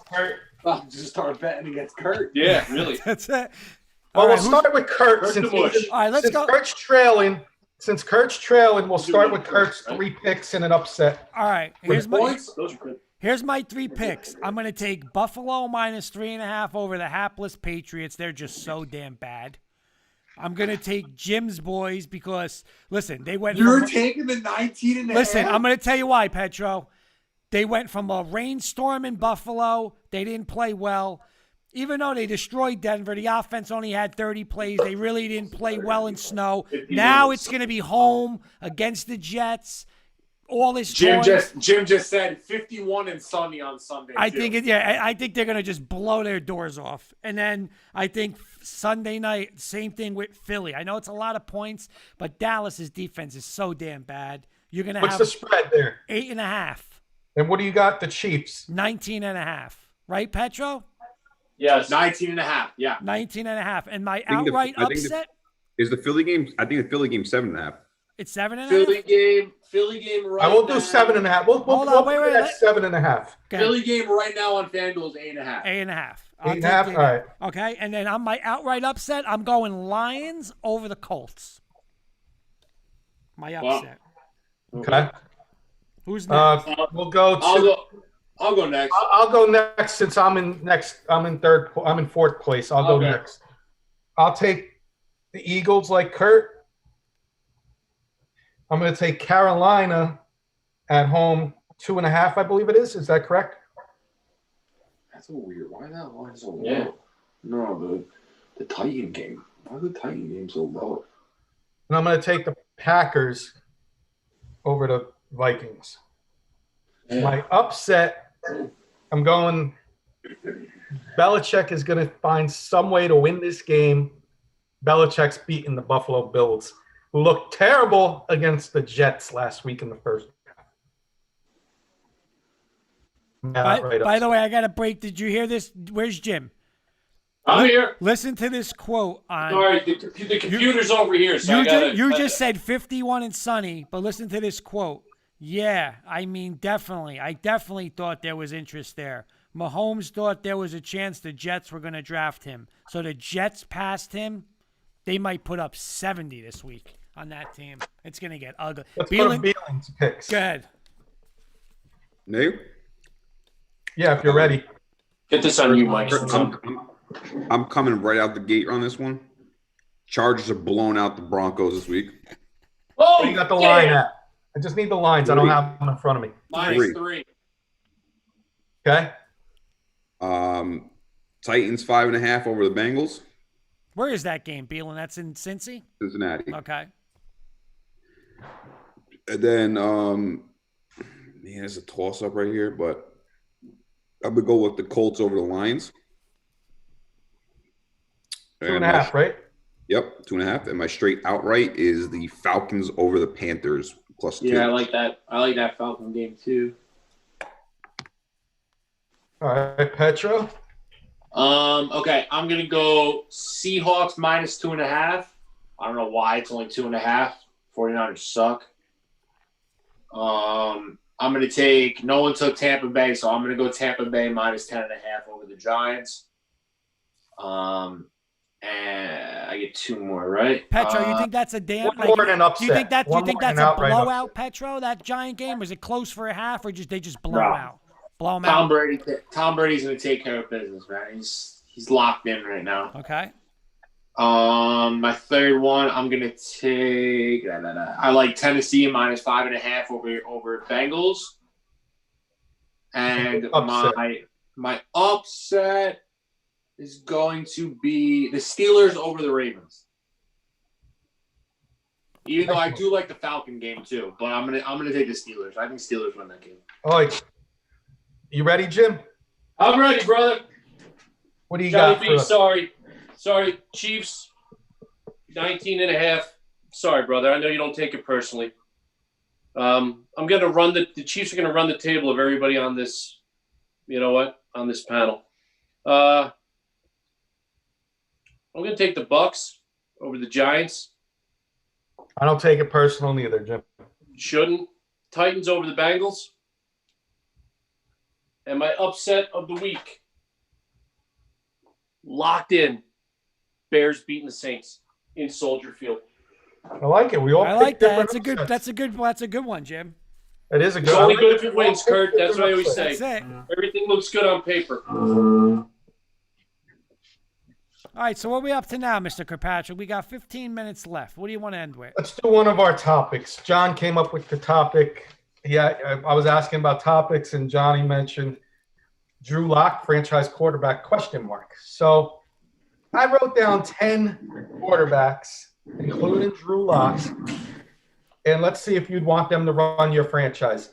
And Jim, you just play along if you didn't have Pat Mahomes. Okay, but hold on. You got to clarify one thing. When you say run your franchise, does this mean money? We're going to give max $30, $40 million? Like, explain what that means. I'm not going to say 40 million, but let's say Kurt loves spending multiple years. He's running your team for the next 5 to 7 years at a minimum of 30 million. Okay, Here, good. Let me do this, Kurt. Where do you rank Drew Lock right now in NFL quarterbacks? Not high. Well, you did 4 weeks ago. Yeah, not high. Top 25? Again, right now, let Kenny go, and I'll look at the board, and I'll give you an answer for that. Top All right, 25. well, I named I'd 10 put him guys. in top 25. John mentioned Drew Lock. I think we all agree he's not a franchise quarterback. So I got some other guys written down. We'll say minimum of 30 years, minimum of 5 years running your team. Jim, you play along if you didn't have Pat Mahomes. Do you give Baker Mayfield that money to run your franchise? John, you Is start. this a one-word answer thing again? No, we can, short answers, not Short rapid answers. fire, but quick hitters. Like Blue Book, short answers. What do you we got 15 minutes to discuss this topic, so we can get back to some of the good ones. I'll go first. Wait, hold on, Petro. We're getting a couple comments. Coach Breslin's asking Jim, did you turn on the AC? Because you got the hoodie on and you got the hat on. So You know he what? wants to know if you're cold. My wife keeps the house very, let's just say, cold. But also, this just happened to be there. Oh, I could go in the closet. I could put a new one on every 2 minutes if you Well, want me actually, to. let's do this a little different. Let's play it as they're running your team. So Baker Mayfield for the Jets, John, if he's available for you for the next 5 years. Oh. Okay, and then we'll all do our teams. So Petra, you got Washington. Jim, you got the Chiefs. Kurt, Broncos. Me, Giants. Yeah, I'll take Baker. Baker, listen. Baker, he was in a shootout last week, and it didn't start good, but shit, he ended it pretty well. So I would take Baker. I think Baker would be good in Washington. But Petro, that pass could easily been intercepted You want to if the take guy Baker just Mayfield? turned around. You want to take Baker Mayfield over Darnold right now? You're a liar. I would, you know what? John. I didn't like him in college. Darnold by a little bit more. Yeah. Baker's a winner, man. I didn't like Baker in college. It was, that it factor. It was that Johnny Manziel punk thing that I just didn't like. You know what? And then, when he came out, I think he put the cart way ahead of the horse, doing all these TV advertisements and stuff like that. You didn't win anything. Now, I'm not going to fault the kid because if money was presented to him, he made his money. But, I always felt those things are kind of earned. You know what? Mahomes, you use him as an example. You see him on a State Farm commercial. You see him on a ketchup commercial. But once again, he's won. You know what? You see his commercials a lot, but then you also see Baker Mayfield's stupid commercials with the stadium, and he hasn't won a damn thing. And just to piggyback off why I wouldn't, I said this thing to Kurt. He has the NFL record for most interceptions throwing the first pass of the game already, and he's only been in the league 3 years. He's dangerous. Nah, you know what? That last pass, if the guy just put up his hand, it was knocked down. That game was over. So Kurt, what's Kurt doing? I should throw too close. It's not good, man. You can't. Again, and it's why I had to ask Kenny the question, because you're saying $30 million for 5 years, so that's $150 million. Nope, I'm not doing that for Baker. No way. That's what it said. That's the going rate for quarterbacks now. I'm not doing it. Nope. I'm not doing it because of the New York media would rip him apart. But if I was I would take him in a heartbeat if I was a Washington fan. No, if that makes sense. That flea flicker was great too. If Paxton Lynch was the next one quarterback, I have is going to be fun for Josh Allen. I'll start. I'm giving Josh Allen 5 years to run my team. Yeah, I love Josh Allen. I would take him. Jim, if you didn't have, I do like him because you know what? I like the way he's kind of working on his game. He came out that big gunslinging. I could throw the ball 80 yards quarterback. I could throw the ball further than everybody else. And he tried to show that over the first couple of years. But now he's starting to settle in and realize I don't have to, it's not a pissing contest. I don't have to show everybody I can throw the ball 70, 80 yards down the field. Because we all know that. Once they go cover two or they start playing deep and we take the underneath stuff, you see the maturation in this game. So I would take him. I like him. By the way, Jim, Mark Caldero saying, "Hey, Jim, how are you, sir? Miss you, big guy." Hey, Marky C. Mark's son is 4-0, big 4-0 his team. They're playing Montville on Congrats, Saturday. Mark. So Yeah, I saw that. In we the, gotta go. We gotta go see him. them. All right, Stay who's safe. up, Kenny? couple more I'll do real quick. Lamar Jackson. Kurt, are you giving Lamar Jackson the money to run your Broncos for the next 5 to 7 years? Hell no. No way. Oh, no Throw way. him off. Throw him way. off. Mute him. No way. Mute him. $30 million for the guy that can't throw the ball? No way. Mute him. I'll tell you what, though, Kurt, don't you want him running the ball up in Denver in the winter? Nope. You don't win Super Bowls like that. Got to win from the pocket. He can't do it. Nope. What? You don't win from the pocket anymore. You don't? Pat Mahomes win. No, you don't. Wait. Pat Mahomes wins from the pocket. Pat Mahomes' biggest play in that Super Bowl was that run down the sideline. Wait, Pat Mahomes isn't a pocket passer? No. I don't know what you guys are watching. He runs like 50% of his times out of the pocket. Hold on one second. Let me ask the guy who watches them every day. Okay. Hey, Jim. Hey, Mike. Jim, is Pat Mahomes a pocket passer? I would say no. No, he is absolutely not. Okay. No. I would say no. Kurt's looking up something over there. No, go ahead. Keep going. I'm a baseball guy. You know what? I'm a baseball guy. What do I know? But I know he likes to get out of the pocket. Well, wait a minute. Let me answer this. Can Patrick Mahomes throw from the pocket? Yeah. Okay. Lamar Jackson can't. Lamar Jackson can't do it. He can't. Lamar Jackson had 36 touchdowns. Listen. I'm going to say this one time tonight. I stop with the stats. Do you realize? You guys know what a pop pass is? You snap the ball and you go, boop. That's a touchdown pass. Wait. Means nothing. Kurt, Means nothing. Kurt, I'm going to go. Nothing. Kurt, just stop for 1 second, Kurt. Stop for 1 second. Nothing. Stop for 1 second. We got a little under 10 minutes left. Go ahead. Keep going. I'm changing the format right now, changing the agenda. The rest of the show, we're going to the NFL touchdowns. That's it. Means nothing. It's Lamar Jackson talk the rest of the show now. That's it. God. Go ahead.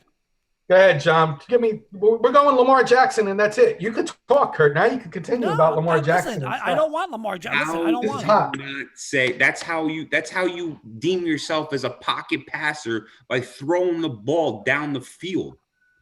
He led the league in touchdown passes last year. In the pocket. He led the league, the whole league. He threw more touchdown passes than every quarterback in the NFL. Did you watch him versus KC this year? When they kept him in the pocket and they took the running game. But it was one game. Okay, what about last year versus Tennessee? What about two playoff games? I don't want to see him do it versus Washington. I mean, no offense, but anybody could do that. He runs around. You got to win from the pocket. It's proven. There's no quarterback that's a running quarterback who can't throw from the pocket that has won Super Bowls. It's proven. Every quarterback wants to throw from the pocket. How many plays during a game, Kurt, are design runs, if you had to say? Right, but Mahomes, what I'm saying is Patrick Mahomes. Just answer my question. I'm asking you as a football guy. Hold on. Hold on. Coach, let me cut you off real quick. Got it. Up to week 7, okay, the highest graded QBs inside the pocket.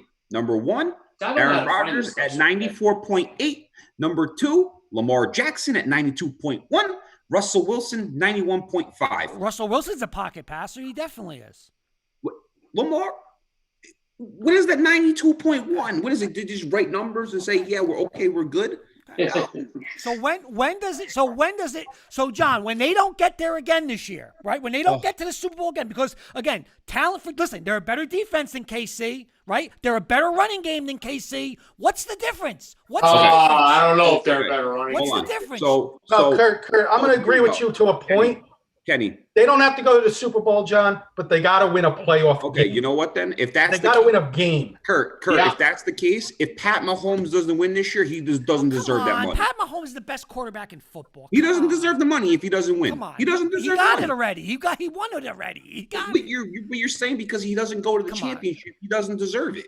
No, John. I agree with Kurt to a point. He's got to win a playoff game. Right, you got to win go to the playoffs and lose in the first round. No. To underdogs at home. It was 1 year, and the year two, John. 2 years ago. 2 years ago. See, this is what you're not understanding. 2 years ago. Listen, 2 years ago in a playoff game, and in the game to get to the playoffs, it was 3rd and 7, and they were running the ball because they had no confidence in it. Come on. Who? Guys, Lamar I'm just happy Jackson. we're not arguing about Dak. We're arguing about somebody else for once. Lamar Jackson didn't even start that game. No. He wasn't meant to be playing in that game. Wait a minute, because I could guarantee. Listen, week 17, Baltimore had to win to get into the playoffs. They played Baker Mayfield and Cleveland. Okay? They had a 6-point, they were down, and there was like 3rd and 6, and the last drive, they didn't throw the ball. They had no confidence in him throwing it. They wanted to bench him for Joe Flacco in that game versus San Diego. They shut him out. Come on, here, man. Come on. Kenny, Kurt, you want to know the stat? There's only one quarterback in the NFL who averages a target more than 20 yards downfield at a 90% throwing rating. Lamar Jackson. Right.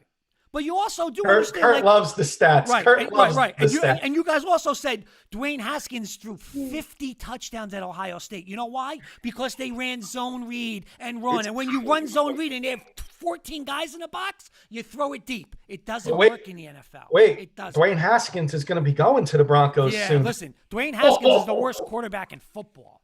He shouldn't even have a job. He's terrible. Wait, hold on. Terrible. Most three plus touchdown games since 2019. Lamar Jackson's number one. But John, Dwayne- it's 1st and goal on the 1, and he rolls out and he throws a dump. That's a touchdown pass. Come on. All right, well, Pedro has something to say. Let's do this one at a time. Let Pedro answer, and then we'll go back and forth. It's time to get the moderator back now. Let's go. Pedro's turn. I just want to go on record and say Dwayne Haskins is one more win than Drew Lock this season. So, listen. Kurt, go ahead. Looks like you want something to say. Listen, I'm going to be honest with you. I wouldn't put him on my practice squad. He is the worst. Whoever drafted him should be fired. He's the worst quarterback that came. How he went in the 1st round is a disgrace. we did fire him, Jay Gruden. Good. You point. should, because he's terrible. He didn't even think about it. What guy gets demoted from the starter to not even on the roster anymore? He's not even on the roster. Hey, the 2nd and 3rds are going to be losing their jobs soon. Daniel Jones and Drew Lock. It's like a Jamarcus Russell fall from grace, guys. That's what that is. Yep. He should have never been there, though, Jim. That's the thing. He should have not. He's not a 1st-round quarterback. I'm just happy again. I'm just happy we're arguing about somebody besides Dak Prescott. Yeah, but it's the same thing. Before we go, I have a question for Beelan and Patrick. Kurt, no. I want to ask you now. You're the Bronco guy. Yep. You don't want Lamar Jackson. Would you take Josh Allen? No, not Okay. for Take any of these guys. I'm going to list 10 guys right now, and you tell me yes or no ahead. real quick. I know the answer to number 1. Dak Prescott. No. Sam Darnold. No. Josh Allen. You said no. Let's go to the rookies. Justin Herbert. Yes. Joe Burrow. Yes. Oh my God. Kyler Murray. Yes. Kyler Murray. Yes. Trevor Lawrence. I know the answer. Trevor Lawrence would be 1 on that list, but yes. And how about this guy, Justin Fields? No, absolutely not. No way. Oh my God. No way. He does not like Ohio State quarterbacks. He's think about it. He's a less Lamar Jackson. That's what he is.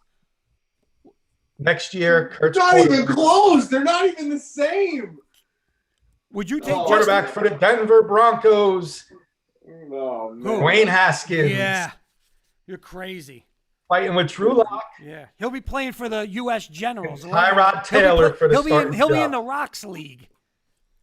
John I Elway. don't understand. What are the Broncos going to do when they have to eventually pay a quarterback? Well, but you don't want to pay anyone $30 million. No, not Who do you want as your quarterback now, Kurt? Wait, here's the debate, guys.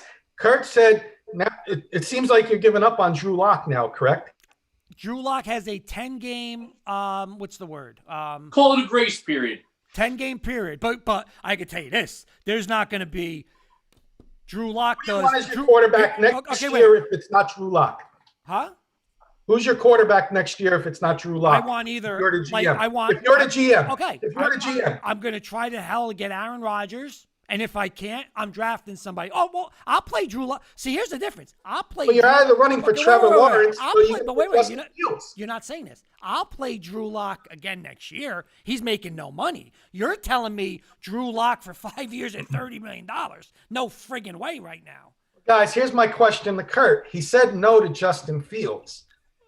The only quarterback that I see as a rookie coming in next year is Trevor Lawrence, and that's going to be out of the question, it looks like.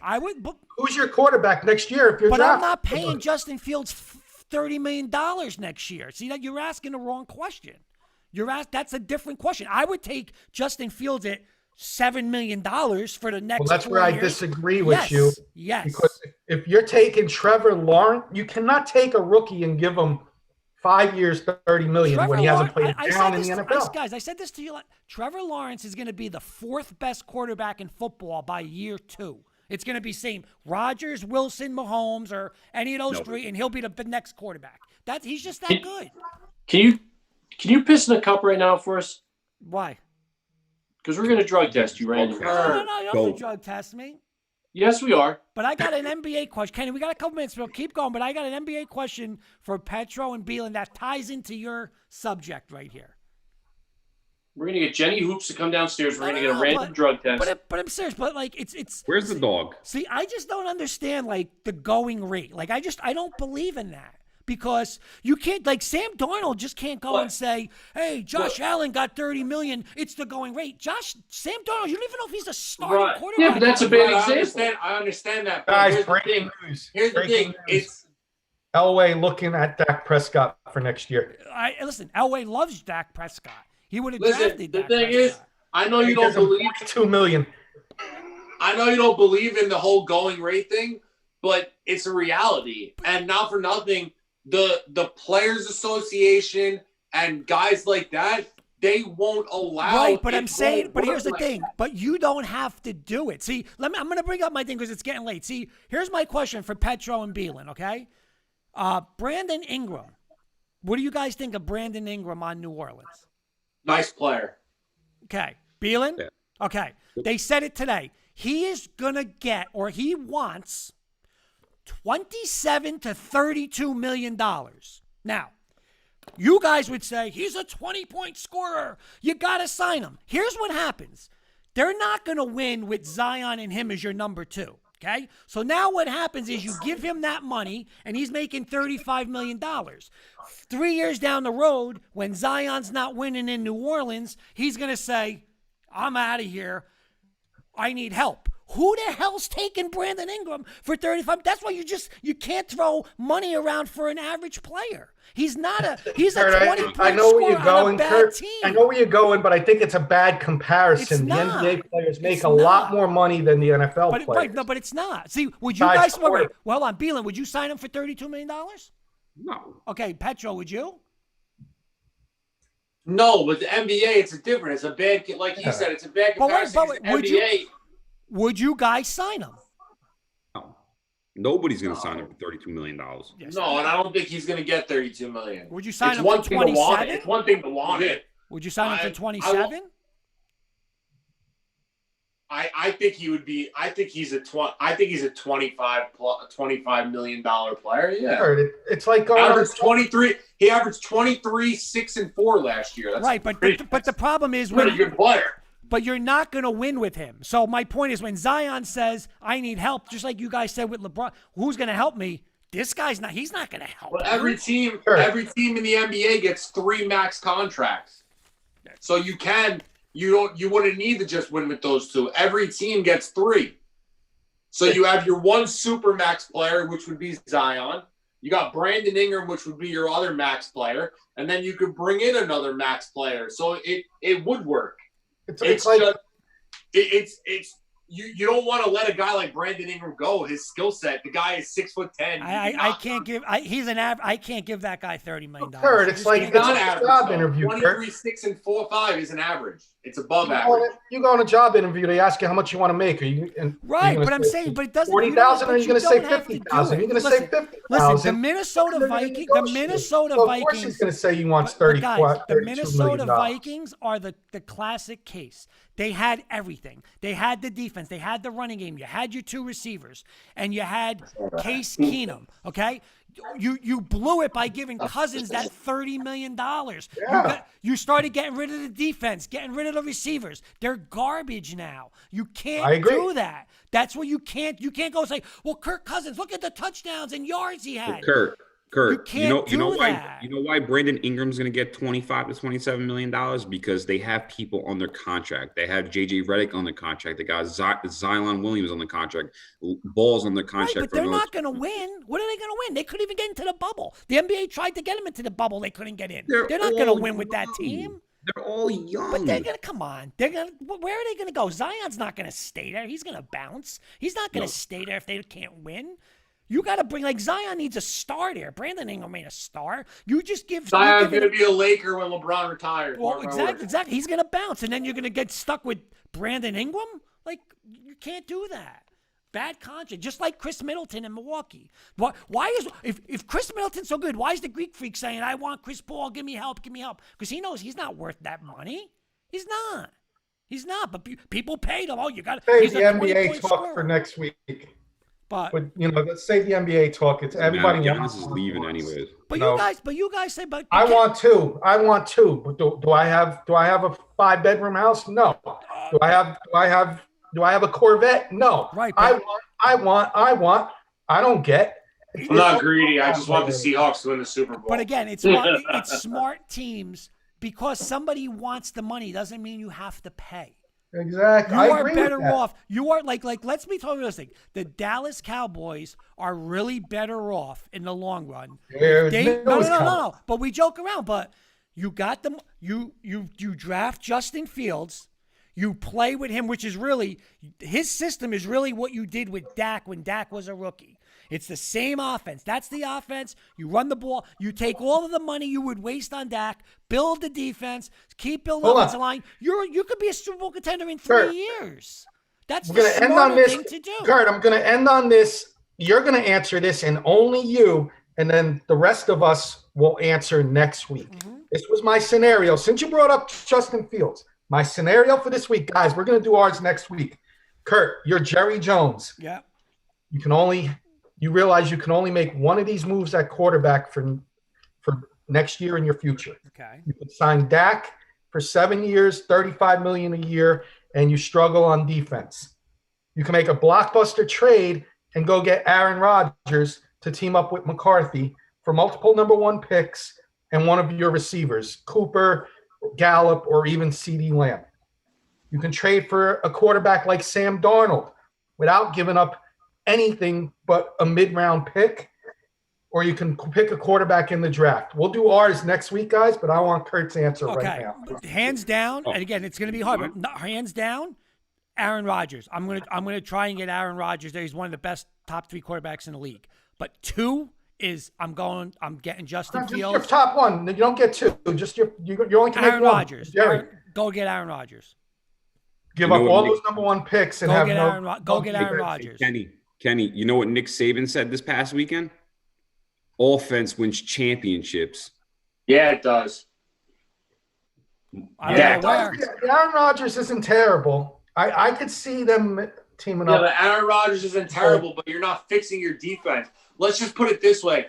Dak Prescott has been throwing for 500 yards. It's not like we're talking like, what is Aaron Rodgers going to come in and throw for 700 yards? It's not going to happen. Right, but the problem is when he throws 500 yards, those games are already their games are 34-6. It's different. Oh, so someone can throw for 500 No. What I'm saying is he's putting them in. No, he's putting them in a 34-6 hole. That's why.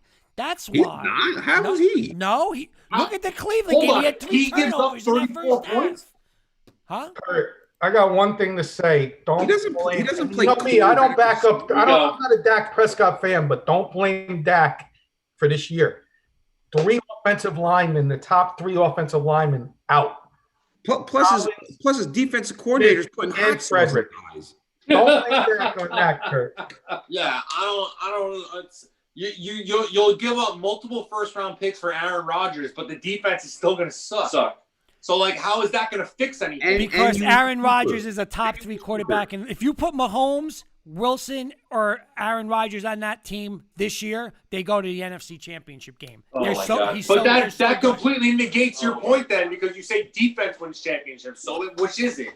My point though is, but they're so good. Those 3 guys. Look at what. Like a 24-hour just talk football. Non-stop, have multiple listen, breaks. I'm going to say my last thing again. I'm going to say this. 4 hours on this topic. Kurt, real talk. You would take Drew Lock over Dak Prescott. I would, but again, what's the scenario? I'm not giving either no one scenario of them $30 right now. million. If you can swap them, would you do it? At what money? Right now, wherever they're at right now. So You're a winner. You're a winner. At this year's money? Yeah, right now, if you could just swap them right now, you put Dak Prescott on the Broncos and put Drew Lock on the Cowboys. I think they're both better teams, probably with that. Yeah. Your team would be a 10-win team going to the friggin' playoffs with Dak Prescott. Okay. If you say so. He's quiet talking right now. It's over. Do you not agree? You don't agree with that? We just talk about this. We just talk that again. We just I'm say so confused. we're talking about the money. Okay, and the money is the issue. Like when you take a quarterback, when you're paying a quarterback $30 to $35 million, you're going to take major hits everywhere else. Those guys have to be franchise guys, meaning you might not have a defense. Okay, you might like Aaron Rodgers has not had a defense in Green Bay, but you know what? You're going to bank on him saying just like Mahomes didn't have a defense 2 years ago when they lost the AFC Championship game. But you know what? You're going to say, hey, big guy, get us there. Wait a minute. They lost because D Ford was offside this much. True. But Dak Prescott can't do that. Josh Allen can't do that. Let me ask you Sam this. Darnold can't do that. Here's a good example. And that's why you can't do that. Listen, here's a good I know example. I know this. If my life depended on me right now and I had to get somebody to win me a game and win me a championship, I told you, Wilson, Mahomes, Rodgers, and I'm going Brady, Breeze, Ben Roethlisberger. They're winners. They've done it. They've put it on their shoulders. I'm not taking any of those other guys. I'm not taking Lamar Jackson over Ben Roethlisberger in a playoff game. You got to be out of your mind. If you guys do that, you're foolish. You're foolish. You see flashy and, he's got an 80-yard run. Kurt. Wait, who are you taking, Beelan? Your life's on the job. You're taking Big Ben or Lamar Jackson. Who are you taking? Kurt. Wait, who are you taking? Lamar Jackson. Jim, it only took 2 hours. Kurt. Hold on. Minutes, Kenny. But we got Kurt's rant of the night. Kenny, real quick. Here's a perfect example. Drew Brees hasn't won a Super Bowl since 2010. Okay, He's a choke artist. The dude is getting paid $35 million plus every year for the past 10 years. Okay, and he chokes every year. Okay, but you're telling me that you would take Drew Brees over Dak Prescott? Yes, you're crazy. Yes, guy's a Super Bowl champ, man. One playoff game. What is Dak's record in big games? That's what I want. Big game quarterbacks. It's his third year. Yeah, but he stinks. Yeah, look at the stats. Hold on. You're the one that keeps telling me stats. Hold on. I didn't know this was going to end up with that. Drew Brees' record first 3 years: 2-9, 2-9, 7-9. What? I just don't know how you're saying you need to win a Super Bowl. You're going to take Lamar Jackson over Ben Roethlisberger. You're crazy. Kevin, what do you think of Kurt? Say hello to the internet. There he is. Crazy. There he is. All right, we're wrapping it up. My blood pressure's up now. There you go. Sharky. It only took 2 hours and 12 minutes, but he had to get the back. That was a great topic, Kenny. Kenny, can you tell everybody on this whole thing who Kurt got smashed this week? On fantasy? Who? Fantasy. Beeland, yeah. By the way, me and Jim, listen, Jim. 2 wins in a row. Wait. Jim, Yahoo sent me an email. They said they don't want to cover our game me versus you this week. We're so bad. We're so bad. My team, once again, I said I'm in first place in one league, last place in another. Yeah. Hey, Jim, I sent you a trade. I want tomorrow. What's that? I got a couple trades out there for you. Oh, I already gave you a trade. It's already been approved. He accepted it. Which one did you accept? Robinson and Gurley? Yeah. Nice. I didn't know. You got to look. Thanks. You know why? Because I like you, Kenny. You're a good guy. You know what? If Robinson doesn't play, Jim, I'll definitely send it back to you. Because Don't worry about it. No. That's fair. I'll give you somebody else. All right, boys. We're signing off. That was a great topic, Kenny. We got to get back into this. I like that one. The franchise quarterback. Yeah, we got more. We got to keep doing this. I like it. All right, man. Kurt wound up. Here's my wait. Last question of the night. Last one for Beelan. Tua right now for the next 5 years on a rookie deal, or Dak Prescott for $36 million a year? Dak Prescott. You guys are nuts. Petro, Audi. You guys are nuts. Guys, I'll see you later. I'm with Kurt with Tua. Hey, you know who the last successful lefty quarterback was in the NFL? Steve Young. Vic. Okay. Vic. It's going to stay like that. You know, sleeper guy, John, is your Indiana guy coming in the draft. Coach Breslin saying, great job. Have a great night. All right. At Indiana, I'll tell you this. Jim, Coach Breslin will shut that running quarterback down, no doubt about it. Breslin, shut that stuff right down, make him one-dimensional, shut it down. Baltimore doesn't get to the AFC Championship game, get Lamar the hell out of there. It's like going to a cover against Drew Lock and make him throw underneath. Yeah, let's not keep that. Let's not keep it. Hey. And I know we're shutting off. Let's go. Sharkies. Sharkies. I got my foot on. Jim. All right, see you guys next week. Jim, enjoy your 53-2 route. The Jets get a late safety. Listen, it's like the Chiefs got another bye week. It's awesome. Hope no one gets hurt. Amen.